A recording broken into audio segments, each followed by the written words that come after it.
They said you wouldn't make it so far, and ever since they said it, it's been hard. But never mind the night you had to cry, 'cause you had never let it go inside. You worked real hard and you know exactly what you want and need. So believe, and you can never give up.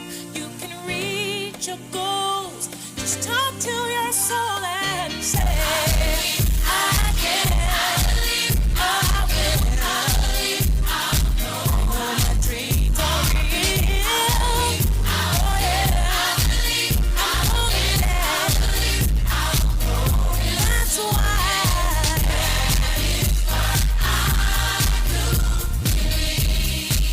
Just dancing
Ladies and gentlemen, good morning. I saw the graduates marching into the song, I Believe. And I think this is setting the tone for the rest of the ceremony today. You were bouncing and you were lively. And I want to remind you that whatever your heart conceives, you will be able to achieve. And look at God this morning. What a beautiful crowd. Let me hear you say, with God, all things are possible. I want you to say it one more time with more conviction. With God, all things are possible. Amen. Now, at this time, I am going to be inviting Pastor Philip Cardis, the pastor at the Missionary Church of Jamaica, to bless our ceremony with prayer. Please stand, everyone, everywhere. Thank you so much, Madam MC, distinguished members of the platform, distinguished members of the audience, graduates, good morning. Good morning. Isn't it a wonderful morning? Yes, I want to invite you to spend a moment of silence with me. I'm a product of Denham Town. I lived there from 1980 for a few years, went to St. Albans Primary, and our counselor, Mr. Jermaine Hyatt, has passed, and that actually makes it 3 counselors in a very short period of time since September. We want to encourage us to pay attention to self-care and also to relationships, because we won't always have people around us who we care about. Just give me a moment in silence.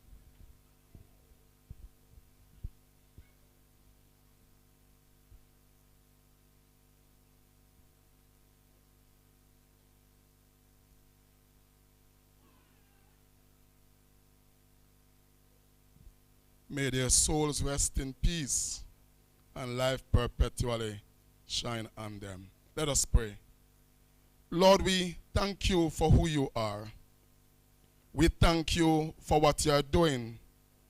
We thank you for rising up Mr. Damian Young and his team at this time to resurrect the passion and purpose of youth development. We thank you for the young people, the young lives from this constituency and from elsewhere who have been touched. We thank you for the fact that you have a plan for each of them. For I know the plans I have for you, said the Lord. Plans to bless you and prosper you and give you a desired end. We thank you that you have called our young people in this hour to purpose, as David fulfilled his purpose in his generation and then he died. We thank you to know, Lord, that you have given this generation of young people not just purpose but power. The power to put the country, the constituency, and the divisions in the right hands. The hands of people who are not self-driven. The hands of people who have their best interests at heart. The hands of people who are not selfish and self-seeking. The hands of people who have human capital development at heart. We thank you for the partnership with the Chamber of Commerce. We thank you for the partnership with the police. We thank you for the partnership with the church. We thank you for the partnership with all the stakeholders in community development. We thank you even for the deaf community and the partnership with them. We thank you for the opportunity to touch all these lives. And we pray in the name of Jesus that in this hour, the Ancient of Days will draw his throne. And in this hour, the Son of Man will appear before the Ancient of Days. And in this hour, you will give the Son of Man power and dominion to conquer and defeat the beast. We come against the beast of crime and violence. We come against the beast of corruption. We come against the beast of selfishness. We come against the beast of disinformation, misinformation. We pray in the name of Jesus that you will conquer these beasts and that you will reign with clarity, with purpose, with direction, and that we will continue to empower our youths who are our future. We pray that you bless every single graduate, every single stakeholder in this process. Bless Jamaica land we love, and we tell you thanks again in Jesus' name. Amen. Thank you so very much, Reverend Philip Cardis. And you may see him leaving. He has to attend church at this time. They are probably waiting on him for the word as we speak. All right. So we want to take time out to introduce ourselves. I am Miss Henry, and beside me is this handsome gentleman, Mr. Meeks. Mr. Meeks, are you taken? Yes. Yes, by Jesus. All right, good morning, everyone. Good morning, everyone. All right, the privilege is certainly ours to take you through today's program, today's exercise, and we want to welcome everyone here. Today what we're seeing here is a coming together, a culmination of synergy and something that you call symbiotic relationship, where you scratch my back, I scratch yours. Not a parasitic relationship like the ticks that sucks from the cow or the cattle but gives nothing back. A symbiotic relationship is a give and a take. Both or whoever is in the relationship gives to the relationship and takes. And what we're seeing here is a culmination of the synergy between partners, Heart, the Chamber of Commerce, CJSDI, and other partners. And so we want to just welcome everybody here, and we look forward to having a smooth sailing graduation exercise. It's just so wonderful seeing everybody here, and I can see the smiles on the faces, the pretty hairstyles, and the dapper dresses. And this is just this is a representation of what the efforts behind the scenes look like. Not every day is a graduation, but every day you have to do the hard work, the routine, mundane work. And here you are today, sitting in this pew, sitting in a seat, accomplishing what you set out, a stepping stone in the right direction. Well said, Mr. Meeks. And we must take time out to specially recognize some of these partners who are with us today. We have, of course, our host, Mr. Damian Young, indeed a man of vision. Could you please give him a round of applause? He's a man who has Jamaica's welfare at heart, and he has been working tirelessly so that we all can contribute in a meaningful way to development. We also have with us present the president of the Manchester Chamber of Commerce, Mr. Omar Fennell. Sir, could you just raise your hand while the audience gives you a round of applause? Beside him is a beautiful young woman. This is Dr. Holloway, and she is the regional director of the Heart Trust NSTA. Please give her a round of applause. And you may have noticed that to my right, there was a handsome officer there who was guarding and protecting my body. Amen? So we give special recognition, of course, to Inspector Bruce. Please give him a round of applause. And so all the other specially invited guests, we have friends, families, well-wishers, and of course, graduates, a warm welcome to you all. Now, as Mr. Meeks was speaking about partnership, I remember last year when I was here, we did not have so many persons. And you are blessed today. We are blessed indeed to see so many innovative entrepreneurs in the making and so many skilled professionals in the form of our hospitality workers. And when we see graduations like these, they symbolize hope, right? They symbolize progress, and they symbolize the thrust for excellence. And we are indeed happy that you all, graduates, you have taken up the mantle, you have answered the challenge, and you are now ready to serve your country in the best way possible. Everyone, please give the graduates a round of applause. Indeed, you are remarkable individuals. And I want to remind you that the vision of Heart Trust is that skill is power. And it is fueled by the philosophy that where there is a skill, there is a way. And therefore, as I look out on you, I can see the immense potential that lies within. I encourage you all to go out into the wider workspace and make yourselves proud, make Mr. Young proud, and make your country, Jamaica, proud. Congratulations again, graduates. Now, I know that this journey has been a remarkable one for sure, and that there were challenges whilst on the journey. Not so. There were some ups and there were some downs.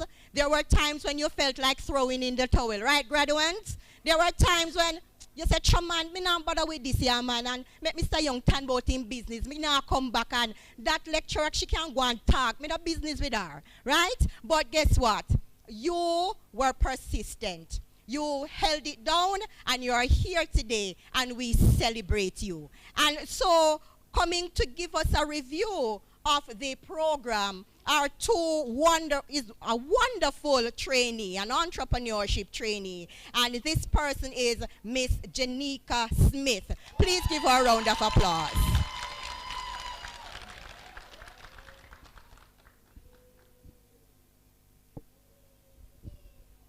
See, Janika's so anxious to come and share with us, man. All right.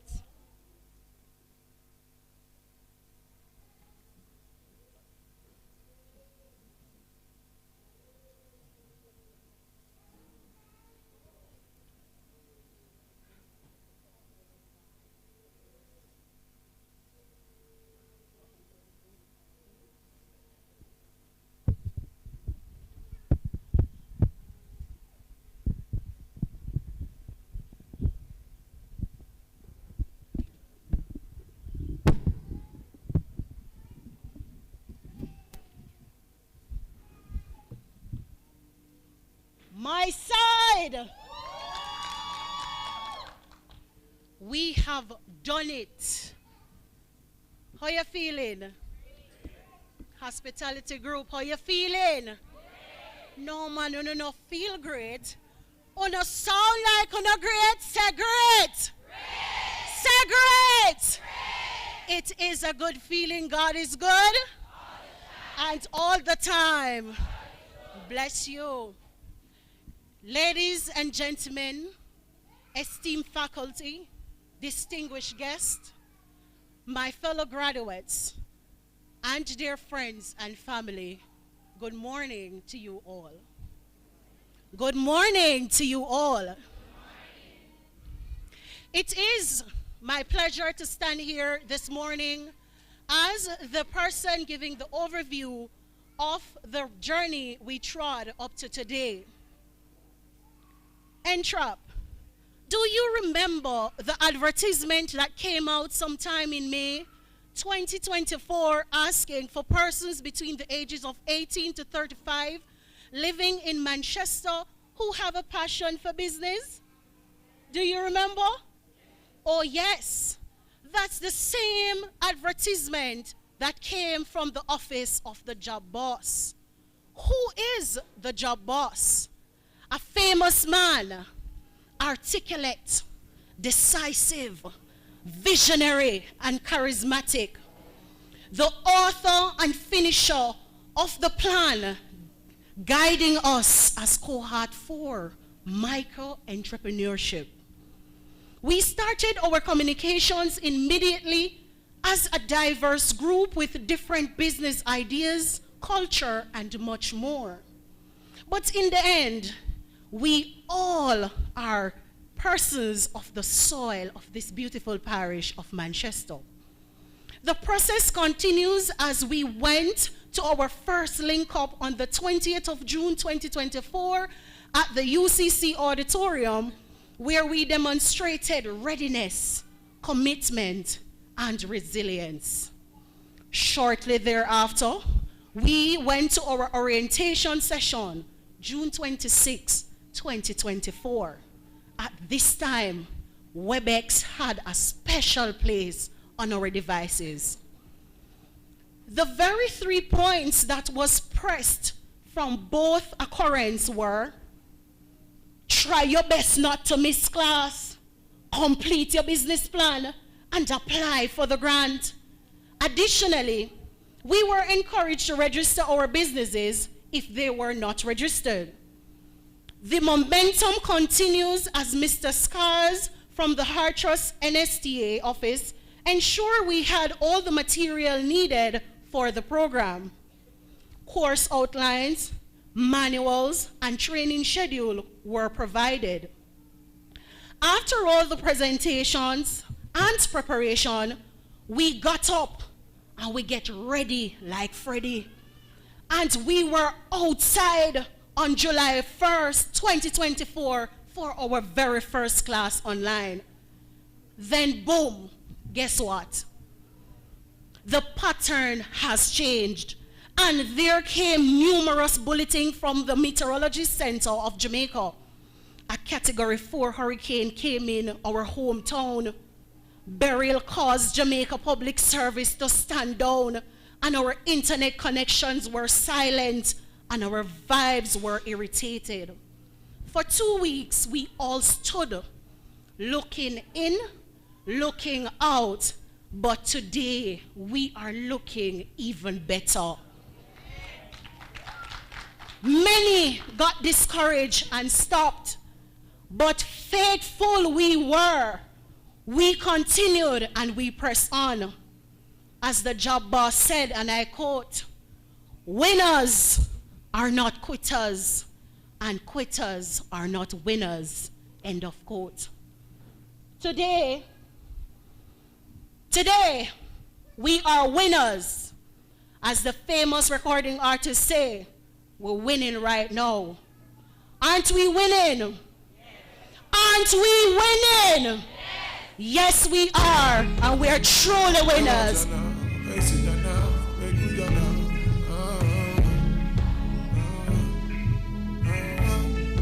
Oh, we go. Listen to that tune here. Because you are a winner today. Listen. Agent Saxco in the building saying, we're winning right now. And if you're a winner, let me hear you sing. Let's hear the singers.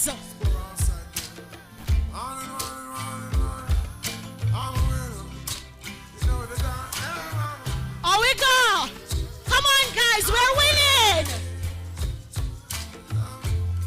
Come on, mister. Oh, we're winning right now. Say we're winning right now. Me forget that show into what we living right now. Where the winners them day?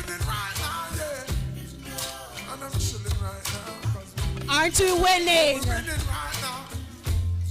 Our Thanksgiving right now, cause we're winning right now, yeah. I'm winning. I'm winning. I'm winning. That is the energy. True winners. Job boss. One job boss, never two. We winning. We had two of the most dedicated lecturers. Mistress Bradford, who did not spend much time with us, but imparted much. And Mrs. Hibberts, who took a role brilliantly, becoming a powerful, a mighty one, partnering with us in the teaching and learning process. Though small in numbers, we promoted professionalism, demonstrating togetherness and the will to strive. We walked into our exams after weekends upon weekends of studies and practices, late nights after late nights, studying as a group to ensure we all were ready. We went into the exams on a memorable day, November 4, 2024. Some were anxious, some were nervous, some were reckless, and some were calm. In the end, we went in and we came out successful. Today, December 1st, 2024, we stand as graduates. I encourage my team, I call them my side, to keep pushing forward. I just want to extend my sincere gratitude to Mr. Damian Young, one job boss, never two, for the initiative. Thanks to the Heart Trust team for always providing information needed, and to all the persons who helped us along our journey. Congratulations, cohort number 4. We are truly winners. Thank you, and let's continue to shine and make the difference in the world. I thank you.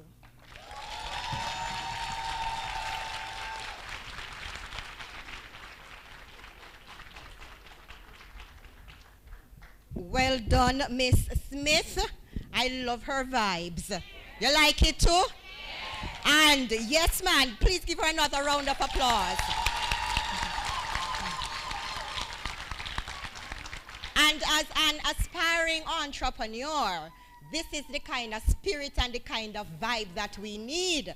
And she mentioned that along the way that graduates, you had numerous challenges.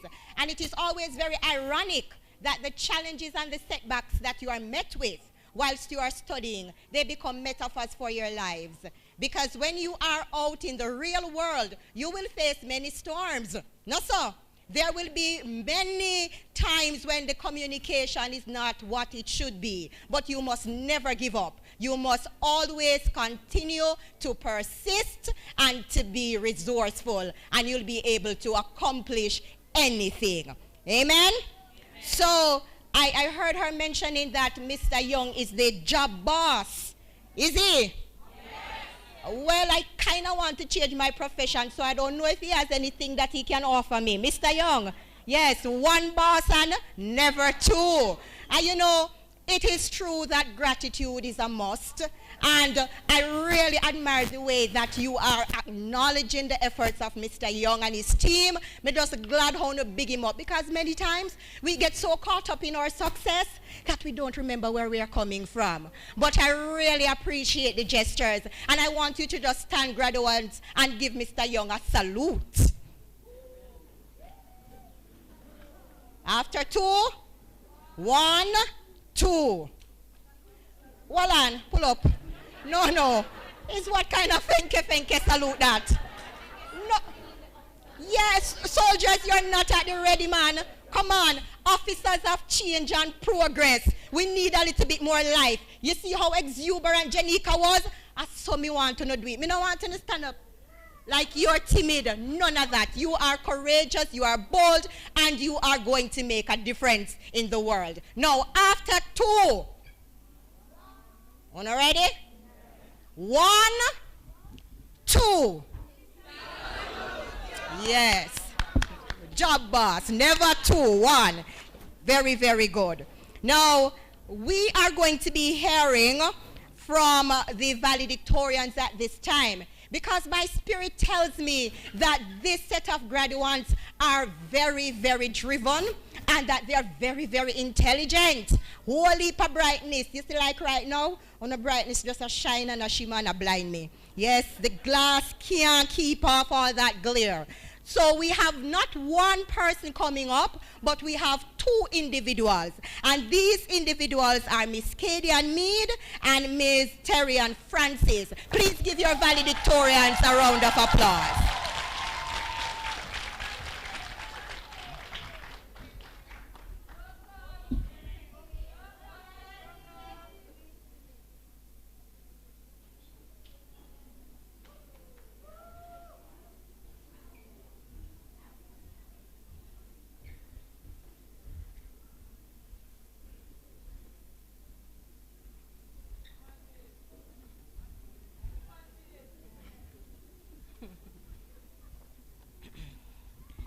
Mr. Damian Young, Program Director, the Most Honorable Pernels Charles Jr. of Labor and Social Security, Regional Director and Representative of Hartrust, Dr. Elaine Holloway.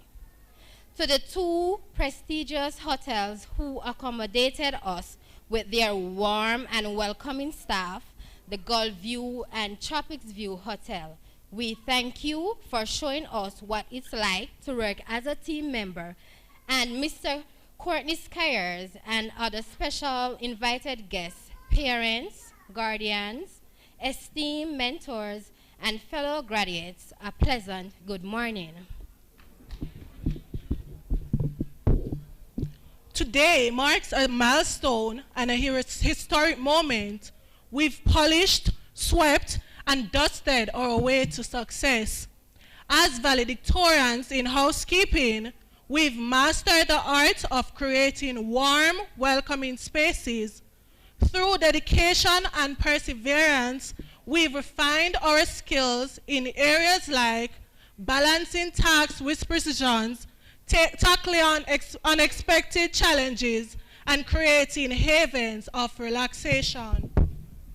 Our crafts enriches lives, fostering comfort, hygiene, and well-being. As we move forward, we'll continue striving for excellence, innovating and embracing new techniques, and take on pride in every detail. To the man who made this all possible, Member of Parliament for Northwestern Manchester, the Managing Director, no other than the job boss, Mr. Damian Young. A special thank you.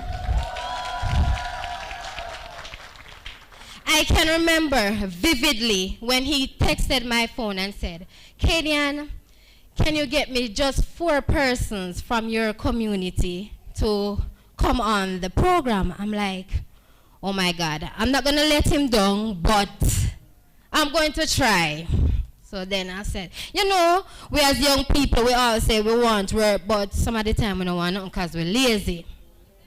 So, all right, then I said, let me text my cousin, Christy. She said, okay, send me the link right away. And then I said, Lord, only 1 person me get, what me I gonna do? I'm working, so I said, how me I gonna do this? I said, you know what? I'm gonna go on board too. So I work at the hospital. I do double shift and triple shift. So most of the time when I'm at work, I have to come to class. I'm the only one at the hospital who takes 3-hour lunch break. Every time I have to hide from HR. Oh, every time I'm like, so Kadian, where you go, so cow food, you go home, go cook. I say, no man, I work-related things me go deal with. And here I am. I'm finished. I'm done. I've made it. We all made it through.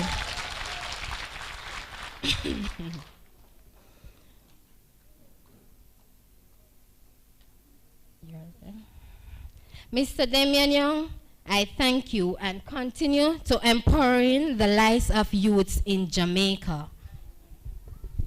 Mr. Courtney Skyers, the one who went above and beyond to ensure we have everything organized and ready for classes and our practical exams. A big thank you.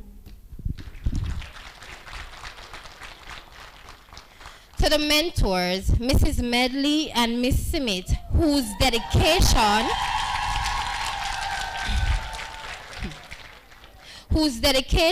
and expertise shaped us. Your unwavering encouragement pushed us to excel, and we are forever grateful. We thank you. To our peers, congratulations.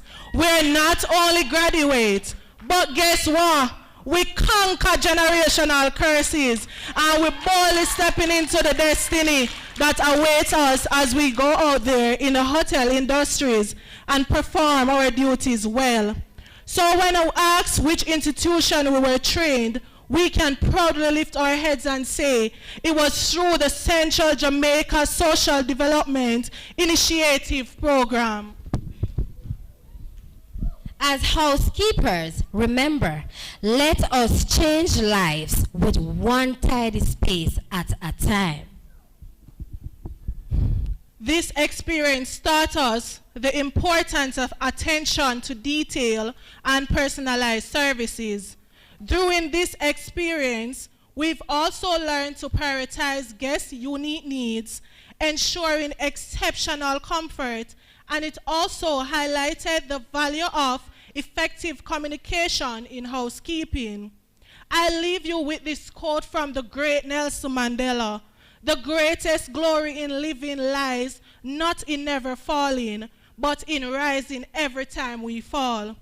Always remember, resilience matters. It's not about being perfect or not making mistakes, but about bouncing back from failures and setback.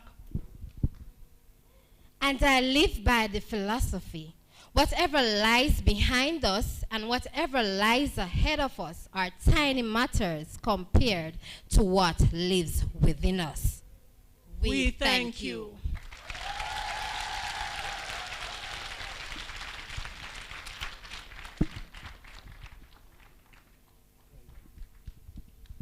Thank you so very much, ladies. Well done. You have come a mighty long way, haven't you? Yes. And I noticed when Kadian was speaking, she said that when Sir called her, she did not want to disappoint him. And I believe that feeling stems from the fact that she has a great deal of respect for Mr. Young. And she knows that he's a man of purpose and that the initiative is not a selfish one, but rather a selfless one. And as a consequence, she did her best to get other persons, right? I also noticed that when she said that she called her cousin, cousin was so proud. Cousin just make, see me, yeah, man, she just lift up. Cousin Christy, big up yourself. All right, good, good. Well done, ladies. Now, at this time, I am going to be inviting the president of the Manchester Chamber of Commerce, Mr. Omar Fennell, to bring greetings to you, and he will be followed by Inspector Bruce. Please make Mr. Fennell welcome. Good afternoon. Our host, the job boss himself, Mr. Damian Young. Greetings to Dr. Holloway, friends and family, graduates. It does something to me seeing everybody here today celebrating with you guys. And I want to give a hearty congratulations to you. Can you bring a round of applause? A round of applause to everyone. And another hearty congratulations to the job boss himself. When I hear you guys talk about him, I feel very, very, very proud. And it speaks volume to the kind of job that he's doing himself, even though he's the job boss. It is truly an honor to bring greetings on behalf of the Manchester Chamber of Commerce and myself, a fellow entrepreneur, and also president of the organization. The only thing I have to say to you today is that there is something great at the end of perseverance. All of you here today persevered. You start, and then you are now at this particular end. And it's a beginning, because this is where everything begins. It's not the end. You finish the program, but it's also, you're moving on to greater greatness. As graduates of the CJSDI training program, you represent the next generation of visionaries and change makers who will contribute to the growth of our local economy. We are proud to have welcomed and supported you in nurturing your ideas, and we look forward to seeing the positive impact that you will make in your industries. Just a point, and this is mostly for the entrepreneurs, but remember that the chamber is here to walk alongside you while you take these next steps. So continue to dream big, work hard, and stay connected to the networks that will support your success. Note the persons that are beside you. I've always told persons this, that you don't know who will be possibly the next job boss, could possibly be right there beside you, and this is your network. So even though you are here, it is networking. Go around, greet everybody, make sure you live good with everyone. And congratulations once again. The future looks bright with leaders like you at the helm. Have a good day.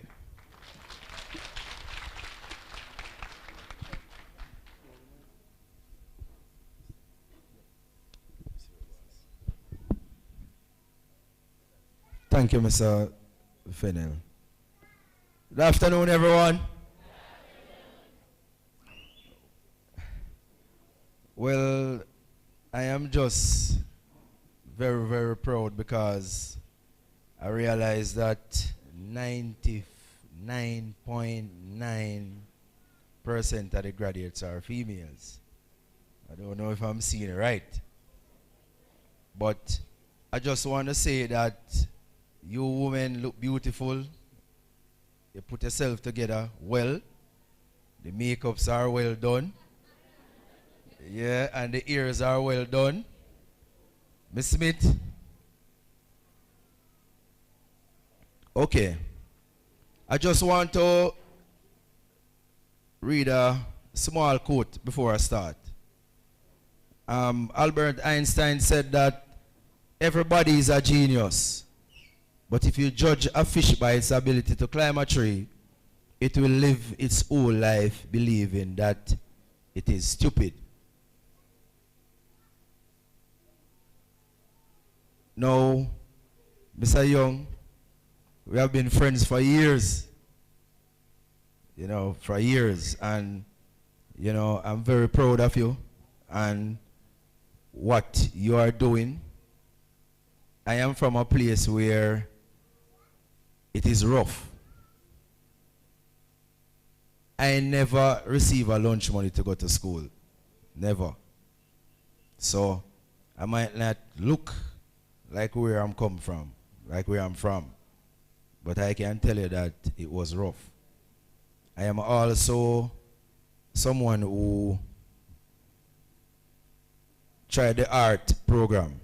I did level 5 human resource. And I never got to graduate. So I need all of you to clap yourself. Give yourself a big round of applause. But I am going to go back and do the course. I'm going to go back and do the course. Madam Chairperson, Mr. Fennell, President of the Manchester Chamber of Commerce, and everyone in this meeting and this graduation, I am here to bring greetings on behalf of the police. Now, entrepreneurs are the persons who are changing the world. And the entrepreneur side is this side, right? Your side.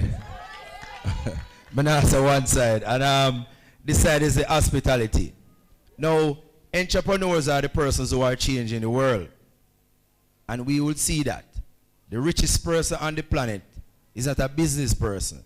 He's an entrepreneur. That is Elon Musk. And you would see him now actively in politics. Now, I am saying to everyone here who is graduating from the entrepreneur course that Jamaica needs you very much. And even the persons in the hospitality industry. Tourism brings in the most money to the Jamaican economy. Tourism. Not bauxite, not sugarcane anymore. It is tourism. So all the persons who are here from the hospitality, you have to go there and make a mark.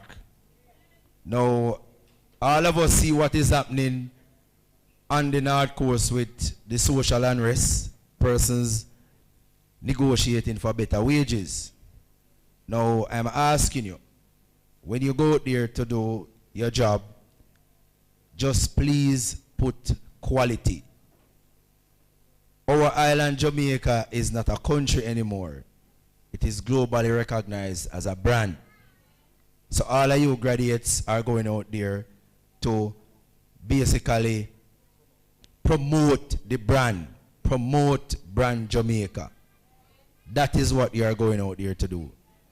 You know, and I came with some notes on my phone here to just to give some security updates and some security tips, but I am taken back emotionally because I know where I am coming from, and all of the persons who I see here are trailblazers who are to graduate, and I know that some of you have gone through the struggles. I see a lot of mothers here too. Blessings to all the entrepreneurs. Mommy. Blessings. Clap for yourself. I see a lot of mothers here. All the mothers, clap for yourself.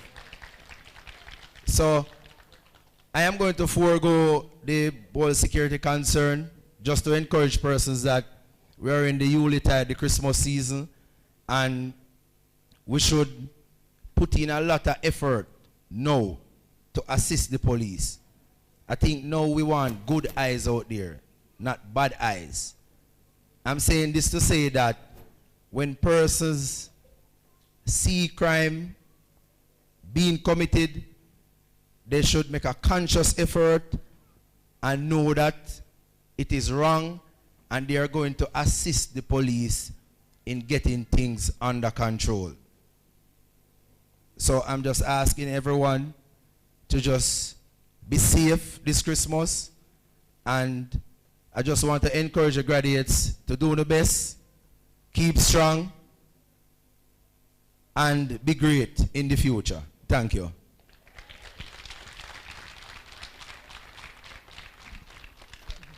Thank you so much, Inspector Bruce, and I must also, Brooks. All right, thank you so much. And I must also thank Mr. Fennell for his words of encouragement. I hope you are listening to him well, graduates. Mr. Fennell spoke about you being the change makers who will contribute to social and economic development. And he also implored you to use the resources at your disposal, because the Manchester Chamber of Commerce, especially for the entrepreneurs, they stand ready to assist you in whatever way possible. Inspector Brooks, the blood of Jesus. Serious. All right, Inspector Brooks, he started out well with that very memorable quote from Albert Einstein, stating that everybody is a genius in their own way, right? And all of us have different skill sets and talents that we can manipulate, and it also ensures the cycle of progress, and it also contributes to the cycle of life. So not all of us will graduate from UE or NCU or whatever the case may be, but you will graduate using the skills, the innate skills and talents that the Lord has blessed you with. And so Inspector Brooks, yes, encouraged you to go out there and make your mark, to do your best and to promote brand Jamaica. And may I remind you that you yourselves, hospitality graduates and entrepreneurs, you are a brand. So you must make sure that you always give quality, not mediocre service, but always quality, above average service. Good? Yes. Now, Mr. Meeks is a man who wears many hats. And Mr. Meeks has an item of entertainment for us all. So I'm just inviting you to just take a breather right now, sit back, stretch your feet out a little bit more, and Mr. Brooks will be coming to entertain us. Please all right, so hold up. So all of a sudden, I get the Brooks right. And now I must be calling Mr. Meeks, and I am calling Mr. Meeks Mr. Brooks. Something is not right. Come, pray for me in the name of Jesus. All right, Mr. Meeks, please make your way to the lectern, and he will be entertaining us. Please give him a hand as he comes.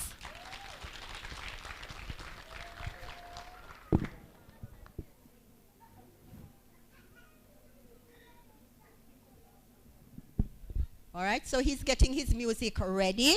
But in the meantime, graduates, all the persons in here who are big deals, let me see you raise your hand. Uh-oh. Uh-oh. All the graduates' hands should be in the air. So all the persons who are big deals, raise your hand. All right. Let me see all the persons who are kids' meals or meal deals. Oh, God, Cousin Christy, better than that. All right? So you are big deals who will go out and excel. So always consider yourselves in that particular light. Mr. Meeks, everyone. All right, thank you very much. I'll ask you to bear with me as my voice is a little under the weather, but I'll try my best. Hold On to Me is a song that suggests that those of us who need help or assistance will get it from a stronger hand. God's omnipotent hand is the strongest. Nonetheless, in terms of our support to each other, we hold each other until we get to reach that point of success. Play the song for me.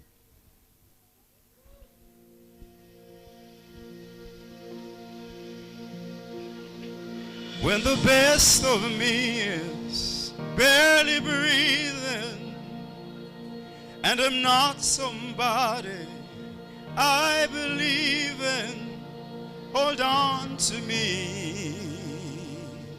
And when I miss the light, the night has stolen, and I'm slamming all the doors you've opened, hold on to me.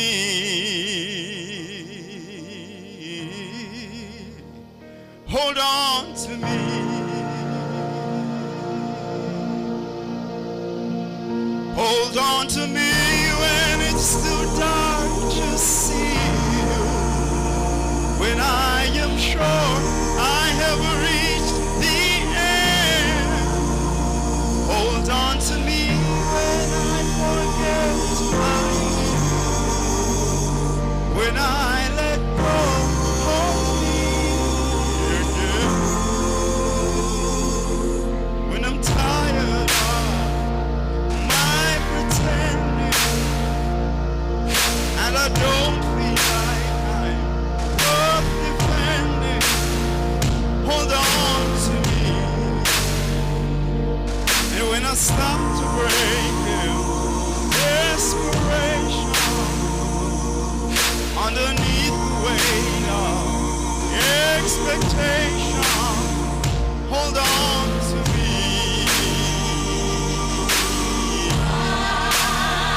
Hold on to me.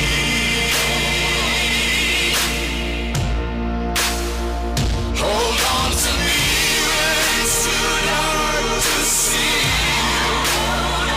When I am sure I have reached the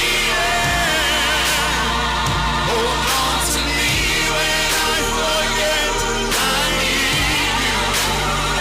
When I let go, hold me again.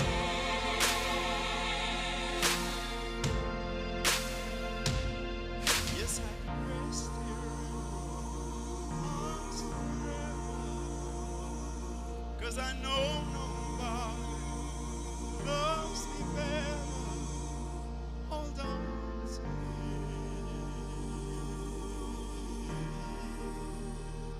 Hold on to me.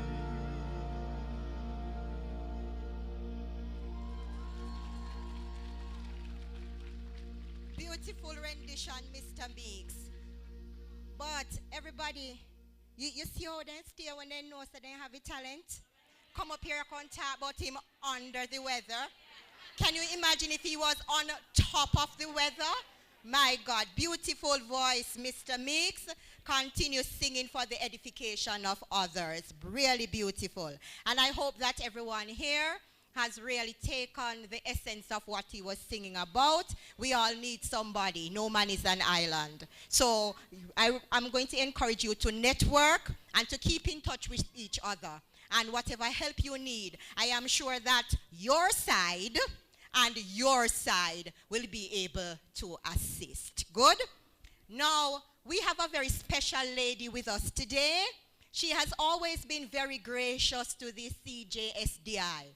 And I speak of no other person than Mrs. Campbell, whose gracious services at Gulfview we are enjoying today. And I'm going to invite her to just come and bring greetings to you. So please give her a hand and make her welcome. Mrs. Campbell.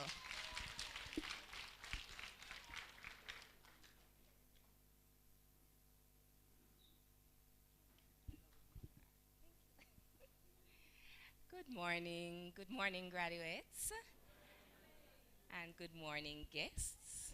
And oh, it's afternoon. And my apologies. I was a little late, so I'm sorry to be here late, but I'm happy to be here, and I'm happy to welcome you all to Gulfview. I'm happy that we're able to host you, but even more so, I am happy for you. I'm happy for the program that has been put together and that has been growing from strength to strength. I commend Mr. Young for what I think is a visionary step in helping to mold and build our community and our young people. I think that entrepreneurship is an often heard statement that entrepreneurship is the backbone of the economy. So in helping to develop those skills, it is commendable of the program, and it's also commendable of the persons who have enrolled in the program, because entrepreneurship is something that we need more of in our country. And I'll just put a word out there to the powers that can help, that entrepreneurs also need more support. So this program is a great start in terms of helping you to understand how to package and manage your business, but also you're going to need support.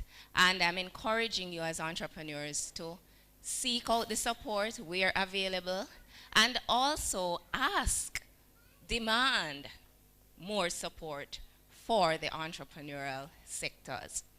For hospitality, we're in the industry, and we're happy to see the numbers that are interested in the hospitality product.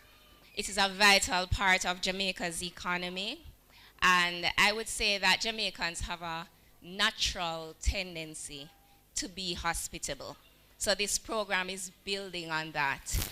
And finally, I'd like to commend the graduates for seeing the benefits in the program and investing in yourselves.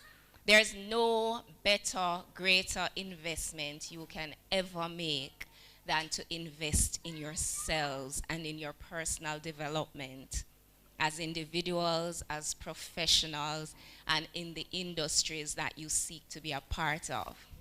So I want to commend you. Again, I want to commend Mr. Young and everybody who has supported this program. The program is growing in numbers, and Gulfview Hotel is happy to be a part of the process. We have helped to train many, and we hope that there will be many more to come, and we hope that when you come to Gulfview and you get the training, that it enriches you and you can take it elsewhere, and it will make you more employable and just function better in whatever aspect of work you do. So I want to thank you all again. I hope that you enjoy what we have to offer, and I hope that you enjoy your day. And again, graduates, this day is about you. So my commendations to you all. Thank you, everyone, for allowing me a minute. Thank you. Thank you. Thank you very much, Mrs. Campbell. We really appreciate those words. And again, I implore you, graduates, to network. Help is here. It is being offered freely, so make the best possible use of it. Now, there is someone who I believe is more proud than anybody here today. The person who sits in the seat of a very heartfelt thrust. And this person is the regional director of the Heart Trust NSTA. And I know that she has some wonderful words to bring to you, because as you see her sitting there, you see the smile? Yes, it is wide. You know, it is good that the skill is Power initiative has taken off, that it has traction. Because there was a time when persons did not recognize or emphasize or appreciate skill. But right now, I am thinking of joining the program. So you might see me in my gown next year, God willing. Amen? Yes. So I know that she has a wealth of information to bring to you and some nuggets of wisdom. So I'm inviting at this time Dr. Elaine Holloway to come. Please make her welcome.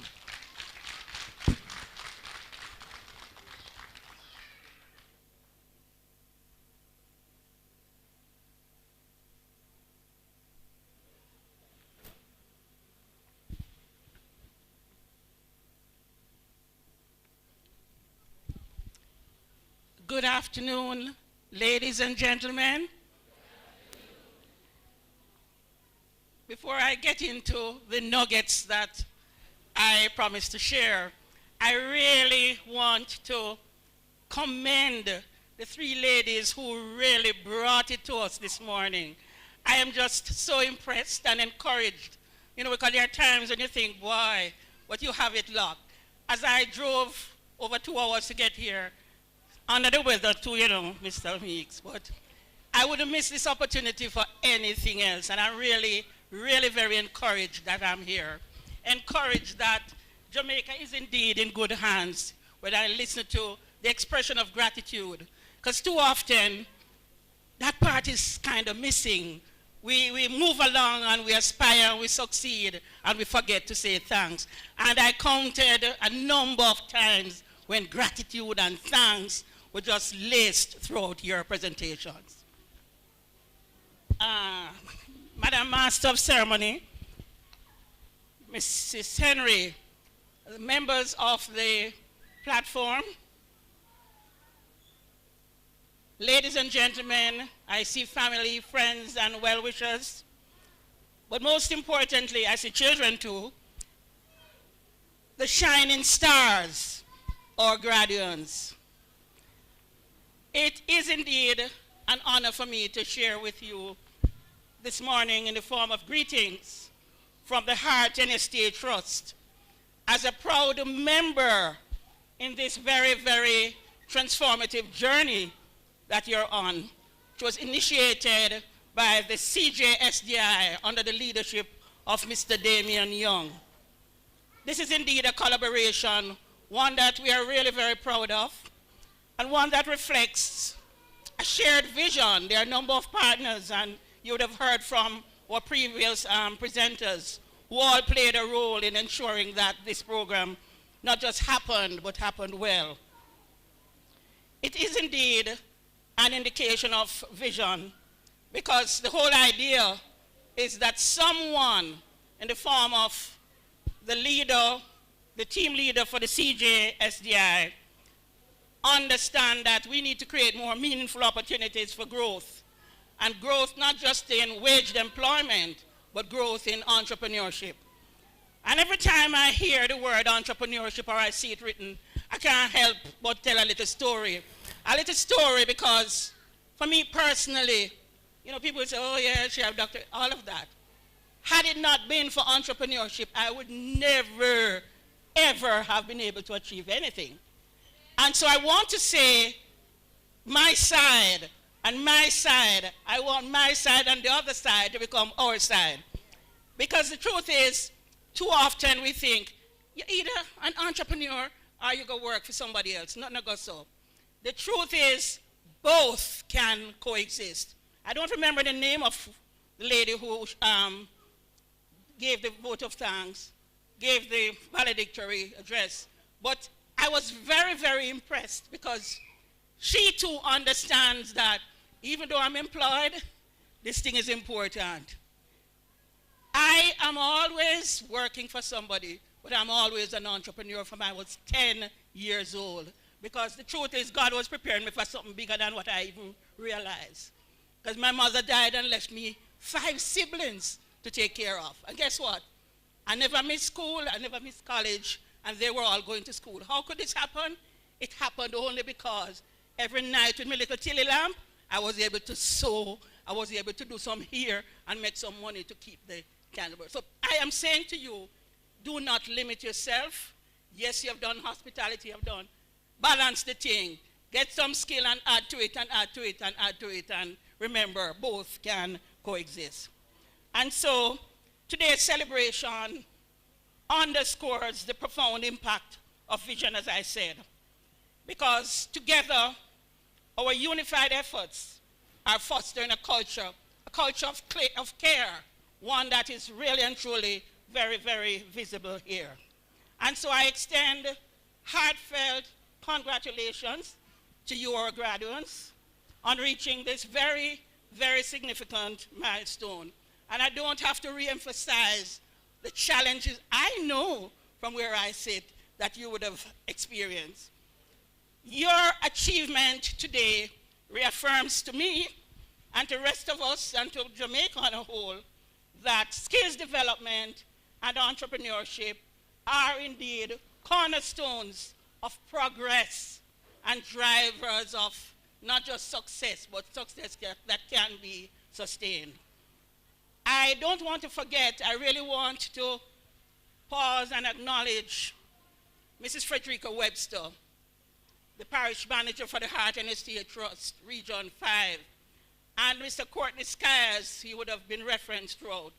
Because yes, it happened, but they are the ones who efficiently harmonized the efforts of the CJSDI and Heart to ensure that all the inputs were there to make the program happen through to the end. And so I ask of you to put your hands together and show some gratitude.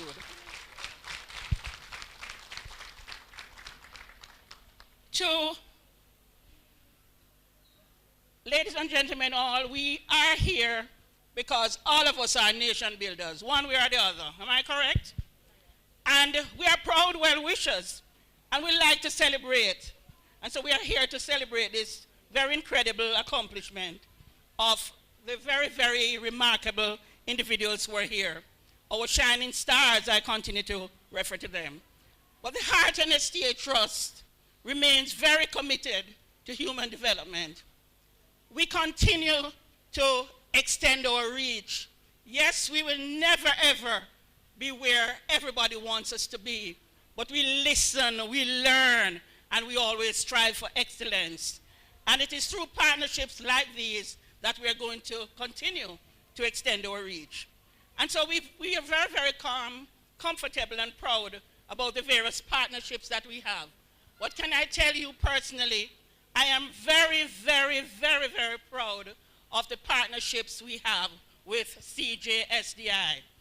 We just can't keep up with Mr. Young and the many one after the other. He is just always on top of his game and very, very reliable.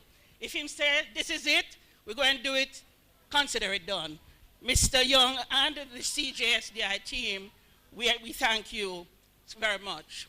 Put your hands together again and applaud Mr. Young and team. It is through a number of these initiatives that hundreds of lives have been transformed. I was taken aback when, is it Ms. Lewis, mentioned the 4th cohort. We said, 4 already? I didn't even realize we are there, and I have been around from the beginning. We are incredibly proud of you, and we deeply admire the sacrifices and hard work and dedication that you all would have shown throughout this journey. You would have done your NVQJ, your City and Guilds.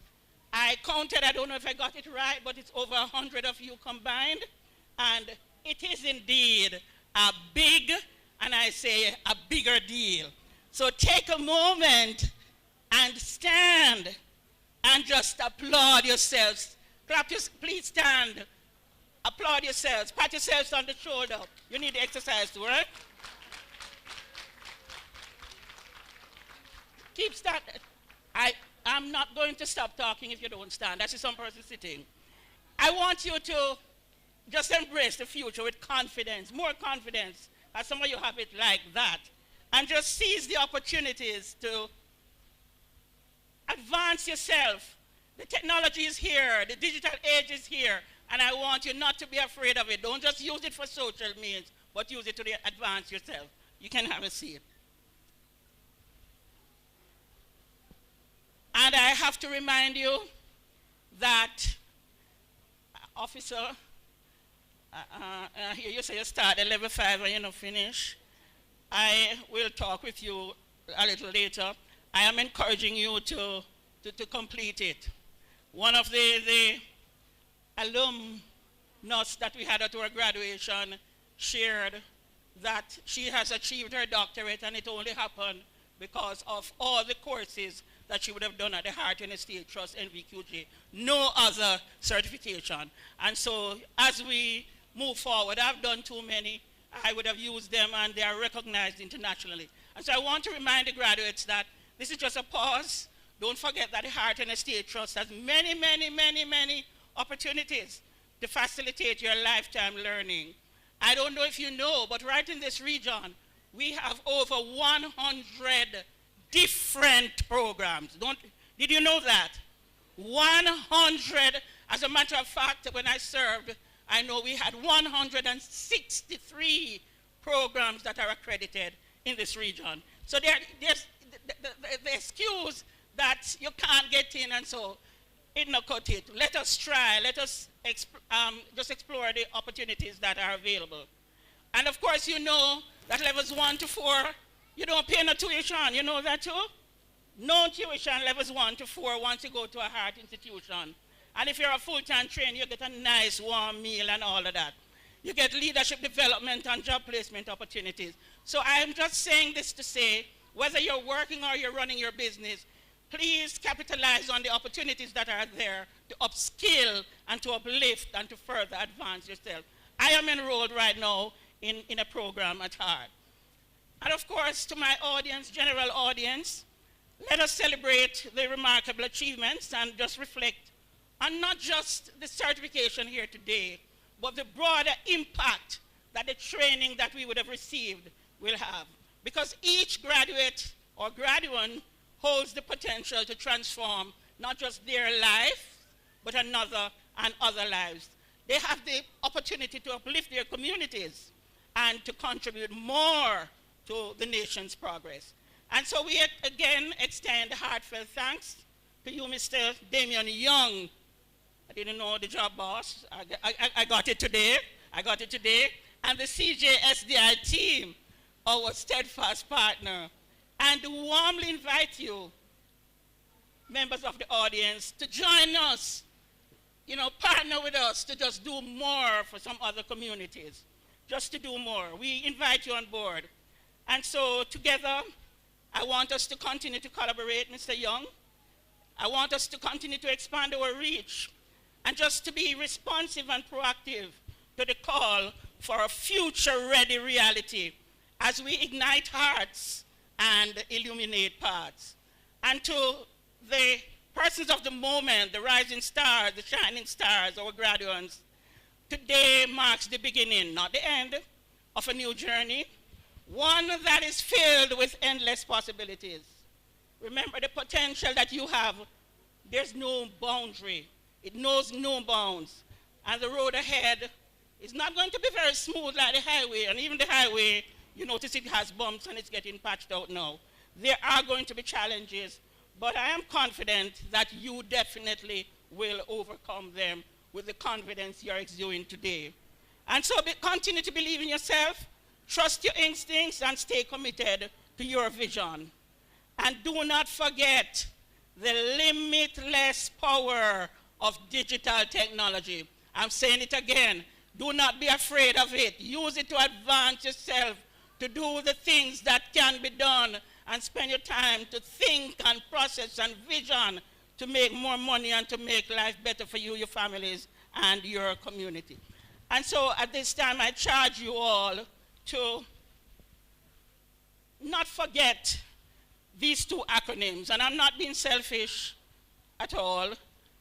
The acronym CJSDI and the acronym HEART. And I want you to listen well, because you're going to work with me on this one. I want you to use them to serve you as a guide your guiding principles as you embark on this new chapter. And work with me now. CJSDI, that first C I'm saying here, remember, confidence is what you would have gotten to face challenges. Of course, the J speaks to joy in serving others. I hear the hospitality. You can't be an entrepreneur if you don't serve persons with joy and pride. Of course, S speaks to the strength to rise above obstacles. You definitely need that. D speaks to the dedication to your craft, to your skill. And I, most importantly, the integrity to guide your every step. So the confidence to face challenges, the joy in serving others, the strength to rise above obstacles, dedication to your craft, to your skill, and integrity to guide your every step. There's going to be a prize for the person who can tell me later on what these are. So register it. Of course, heart. The H speaks to hope for a bright future. E, of course, speaks to excellence. Yes, it is a lane too. Excellence in all you do. A speaks to adaptability to overcome challenges. R, respect for yourself, most importantly, and respect for others. And T speaks to the tenacity to pursue your dreams. And so with your heart, ladies and gentlemen, graduates, in the right place, we are saying there's absolutely no limits to what you can achieve. Your journey is just beginning. Embrace it with determination and purpose.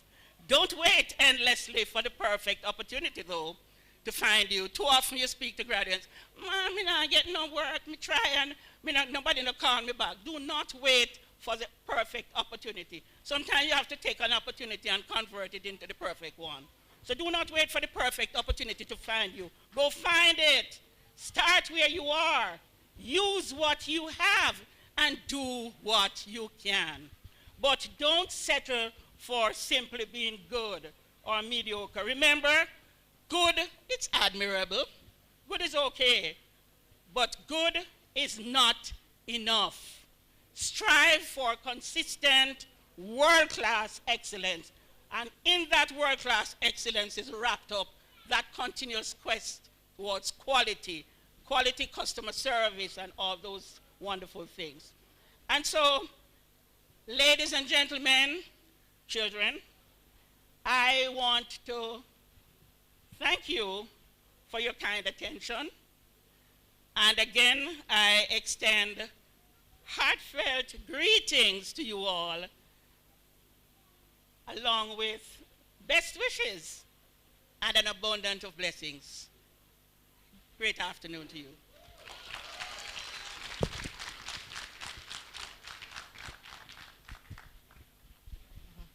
Well said, Dr. Holloway. Ladies and gentlemen, I pause at this time to acknowledge the presence of the Honorable Pernell Charles Jr., who is the Minister of Labor and Social Security, and he will also be our guest speaker this afternoon. Please make Honorable Charles welcome. Thank you so much. Dr. Holloway, that was indeed a mouthful, but I am sure that we all enjoyed feasting on her words, didn't we? She reminded us that we should not limit ourselves. Graduates, there are no restrictions or limits to your progress, and that you should all continue to foster the culture of care. You need to be confident, and you need to be transformative. Please remember, everyone here, that skill development is the cornerstone of sustainable development. Now, let me see if you are listening to Dr. Holloway. She said that there is going to be a prize, a weekend for two. You heard that part? Oh, I mean, just put in that part. All right. So she wanted you to be attentive, and she wants you to take these words with you when you go into the wider workspace. Now, can anybody remind me what this C in CJSDI stands for? Oh, hold on, one at a time. Hands up, please. Yes, confidence. Very good, excellent. What's the J for? Over this side. For joy. Very good. And as a hospitality trainee, your face must always reflect that joy when you go to work. Not true? All right. Come again. What does the S stand for? This side. Strength. Very good. And my side over here. So again, what is the D for? Come again. Dedication. Excellent. And one final letter now, the I. Integrity. Very good. And now we come to the heart of the matter. Okay. And she said that if you put your heart in the right place, you will achieve much. So, my side here, what does the H stand for? All right. Round up back and go up quick. Yes. Hope. Very good. And the E, this side. Me go drop that side there, man. No, work with me, man. What's the E for? Excellence. Very good. This side, what's the A for? Adaptability. Very good. This side again, what's the R for? Respect. And we have one last letter. Everybody together now. What is the T for? Tenacity. And who can tell me what tenacity means? The ability. Watch them go on Google now. Yes, no. All right. Tenacity is the ability to hold firm, to persist, persevere, and not give up. All right? Remember that. Good. Now, I know that you have been waiting to hear from him, and we are going to be inviting at this time with the program report, not two, but the one and only job boss. Yes. So, ladies and gentlemen, the program director, Mr. Damian Young. Let him feel extra special again, no? All right.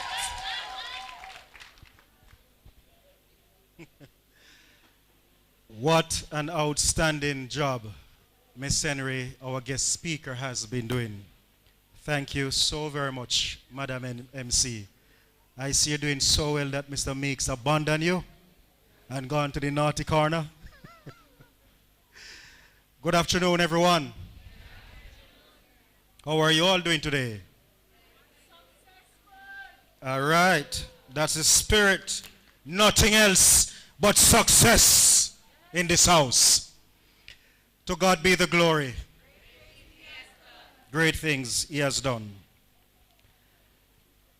Again, let me greet members present here with me at the table, beginning with our Master of Ceremonies, and to say also we are happy to have the presence of our Honorable Minister of Labor and Social Security, Minister Pernell Charles Jr. And absolutely we are glad to have the continued effort and support from Heart Trust and our regional director, Mrs. Elaine Holloway, has been just such an excellent partner, and her team, very, very supportive. Glad also to have the chamber president, Mr. Omar Fennell, happy that he could be here. And we're certainly very pleased that we have Inspector Brooks, a very good friend and a hard-working officer. And I am just delighted for the continued partnership with the Gulf View Hotel as well as Tropics View. And Mrs. Campbell, again, big up yourself, and we are thankful for what you have been doing for us. I just want to say to Minister Charles Jr., don't be jealous. Don't be jealous. Because I know you are looking at our decorations and how our flower is yellow and everything is just beautiful, and it didn't cost us anything, and I don't want you to leave here envious. It's just a Manchester thing. They know how to do good hosting, and the hospitality services turn up. Where the host from originally? If you look at her, she looks like an angel, so it must be heaven. He wants me to say Clarendon. I would like to also just acknowledge my hard-working team members, Miss Stacy Henry, sick like a puppy yesterday, but today she managed to come out. Talked to her last night on the phone. Horse! Clap her for me again. Miss Henry, you don't know I cannot do without you. Thank you. Miss Debian Phillips, for your hard and tremendous contribution. Thank you. I didn't mean anything when I say you're placed in the naughty corner, Mr. Meeks. You didn't have to walk away. But Mr. Meeks has been with CJSDI from the very inception.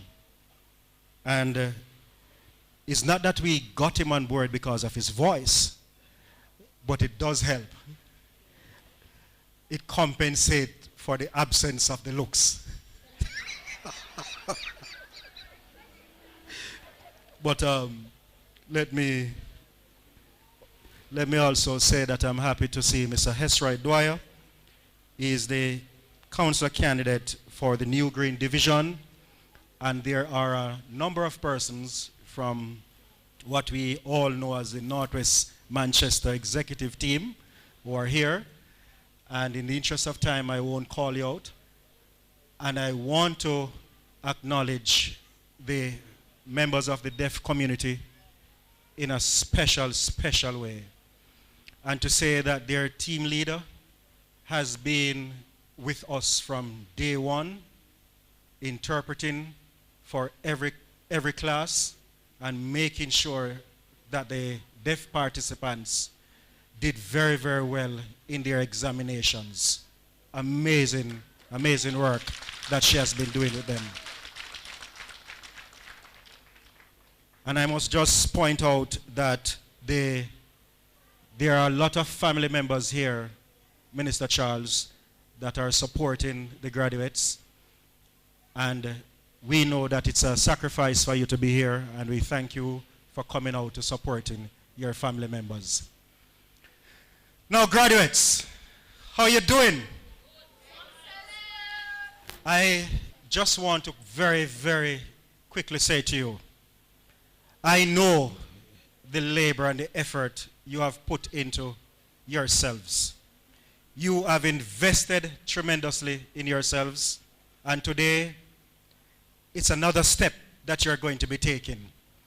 I'm digressing from my presentation, and I'm going to go back to it because there are some points I really need to make.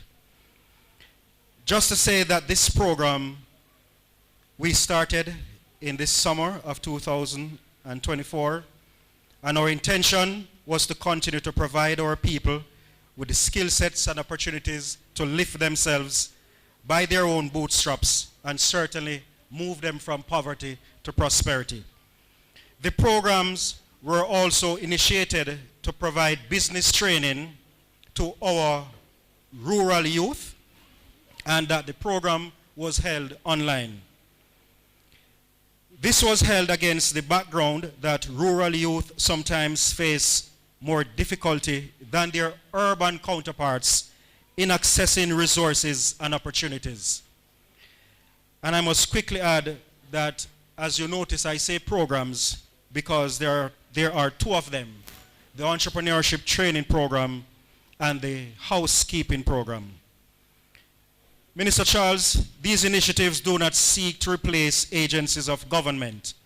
Instead, we seek to provide a coordinating effort to reach youth who would have not otherwise known about some of the myriad of opportunities, and so we encourage them to access these opportunities for their betterment.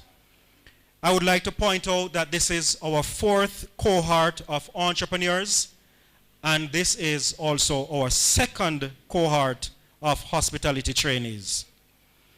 The mission of our training programs are very clear. One, we need to provide our youth with the technical know-how to start businesses And not just any business, but businesses that are resilient, productive, and able to make them wealthy. So they will always have an alternative to negative activities, and we know that there are so many of them around to tempt us. We also do this program so we can empower our youth to believe in themselves so they can excel and confidently seize their places in the world and make a difference in their lives and the lives of others. Also to expose them to best practices and sharpen and refine their analytical skills to be able to make sound decisions that will ensure profitability on their way to success. And of course, I'm speaking there about the entrepreneurship program. With respect to the hospitality program, we do this because of two main reasons. One, we want to ensure that our people are provided with the competence to serve in the hospitality sector and essentially be that particular kind of brand ambassador for Jamaica. And certainly to aid in the growth of the hospitality sector and by extension, the economic growth of our country. And so we, through the support of the Heart Trust and SDA, have provided them with world-class standard of training so they can make their mark. In an effort to ensure these objectives were met, we really continued, because it's not new, so we continue our partnership with the Heart and SDA Trust, Region 5, as well as our two main hotels, the Gulf View and the Tropics View hotels. For the entrepreneurship classes, the instruction took the form of active participatory online and included presentations, videos, case studies, and discussions. The classes were held mostly in the evening hours from 7 to 9 p.m. The Heart and SDA Trust provided training in personal entrepreneurial strategies, cutting-edge sessions in best practices in entrepreneurship, parallel with global standards. Importantly, the participants have been trained and guided in developing their own business plans. Many of these plans are being prepared so they can be submitted to Heart's board for grant funding. And it's important to note that we don't just provide them with the training in business, but we are also encouraging them along to apply for grant funding to invest in their businesses, just as we have done with the other batches before. These grants, they can invest in their business to acquire tools and equipment, raw material to enhance what they're doing. And at this juncture, I would formally like to acknowledge and thank Dr. Elaine Holloway and the Heart Trust team for the way in which they have assisted us in providing and delivering this training, unique as it has been over these many, many years. Please put your hands together for them. Ladies and gentlemen, Heart and SDA Trust, under Dr. Holloway's leadership, has proven not just to be a reliable and professional partner in people development, but they do so with compassion and earnest dedication. A special thanks is deserving also to both hotels who facilitated the in-person training at their location, as well as on-the-job training. So a big thank you again to Mrs. Campbell. I don't see Miss Wong from the Tropics View, but we are grateful to her. Oh, you're going up there for brunch? Very good, very good. Spend some money up there with her. I want to say to Minister Charles that at the onset of this program, a little over 150 persons had signed up for both of them. But not everyone would have demonstrated the same level of determination or stick-to-itiveness, especially when the ravages of Hurricane Beryl reached us. But Minister, today, these are they who endured the process. These are the ones who have ensured that they stick to the course, and today they are shining stars. Ladies and gentlemen, at the end of the engagement, we are pleased to report the following. In spite of the huge interest in the entrepreneurship program, 23 persons endured till the end and sat the micro-entrepreneurship exam. Of this number, 21 achieved competence. Importantly, in the 2 areas tested, 11 persons scored 70% and over, with 2 persons scoring 90% and over. Ladies and gentlemen, I would like to advise that we have a whopping success rate of 91% pass rate in the entrepreneurship group. Where the hospitality program is concerned, 90 persons endured to the examination stage and were tested in public area hygiene and linen room attendance. Ladies and gentlemen, I am pleased to inform you that of the 90 persons who sat the examination, and this includes the deaf persons, 88 persons scored in the 80s and above. And today, they will be receiving their certificates of competence, and I am also delighted to say they did further examination with City and Guild, and their certificates are also ready to be handed to them today. Minister, we are not going to be braggadocious, tempted as we are, to say that we have the brightest people in Manchester. No, we're not going to say that. Not going to say that. But instead, what we are going to say, Minister, is that we have sought to prepare our people well for the job market, locally and overseas.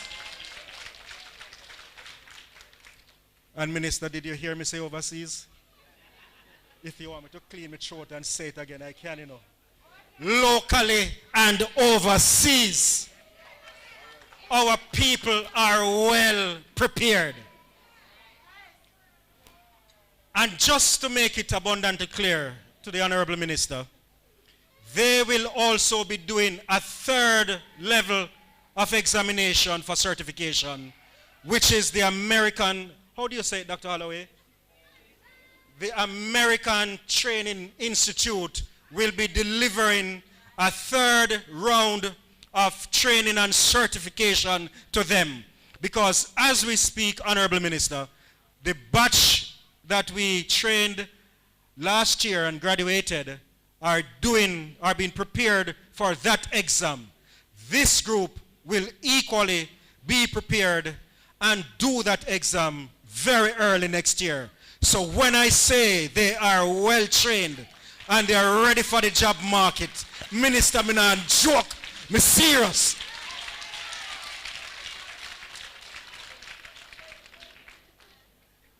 I attempted to say my people are the brightest, but me just not say it.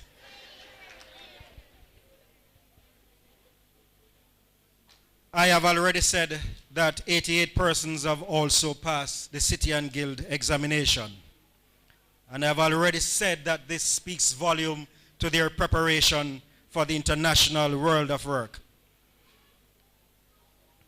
What I now want to say again is that we all know that they were placed at the hotels for the on-the-job aspect of the training. I am delighted to say that we sought to identify 1 or 2 persons that we could give a small financial award or some other kind of award. But it was the most difficult thing, Dr. Holloway. We have not been successful in identifying anyone for the $50,000 grant simply because when we call the hotel and say, who do you think, who according to your records have outshone everybody else, we were informed that we had at least 10 persons who performed excellently at the on-the-job training. How do you give 10 persons $50,000? We have to just use it and do something else. I am not going to be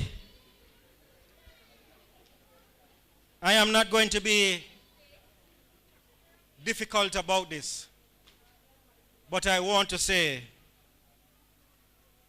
that both hotels have informed me that you, the trainees, you were meticulous, you were punctual, you took the work seriously. The stipend was useful that you got because for some of you, it helped with bus or taxi fare. But you never watched the stipend. Well, it's a graduation, let me speak properly. You did not watch the stipend.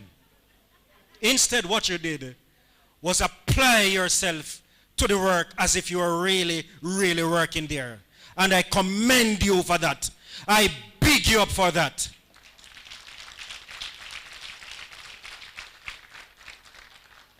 There are some persons, and maybe in the interest of time, I will only single out one or two. Some persons who had to put out a little bit more effort. And I want to really acknowledge someone who lives and works in Montego Bay, but she's from Manchester.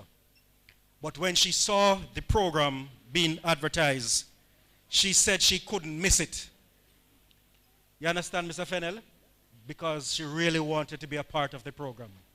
As much as she was all the way in Montego Bay. And she would journey for classes and make her endeavor best not to miss a class.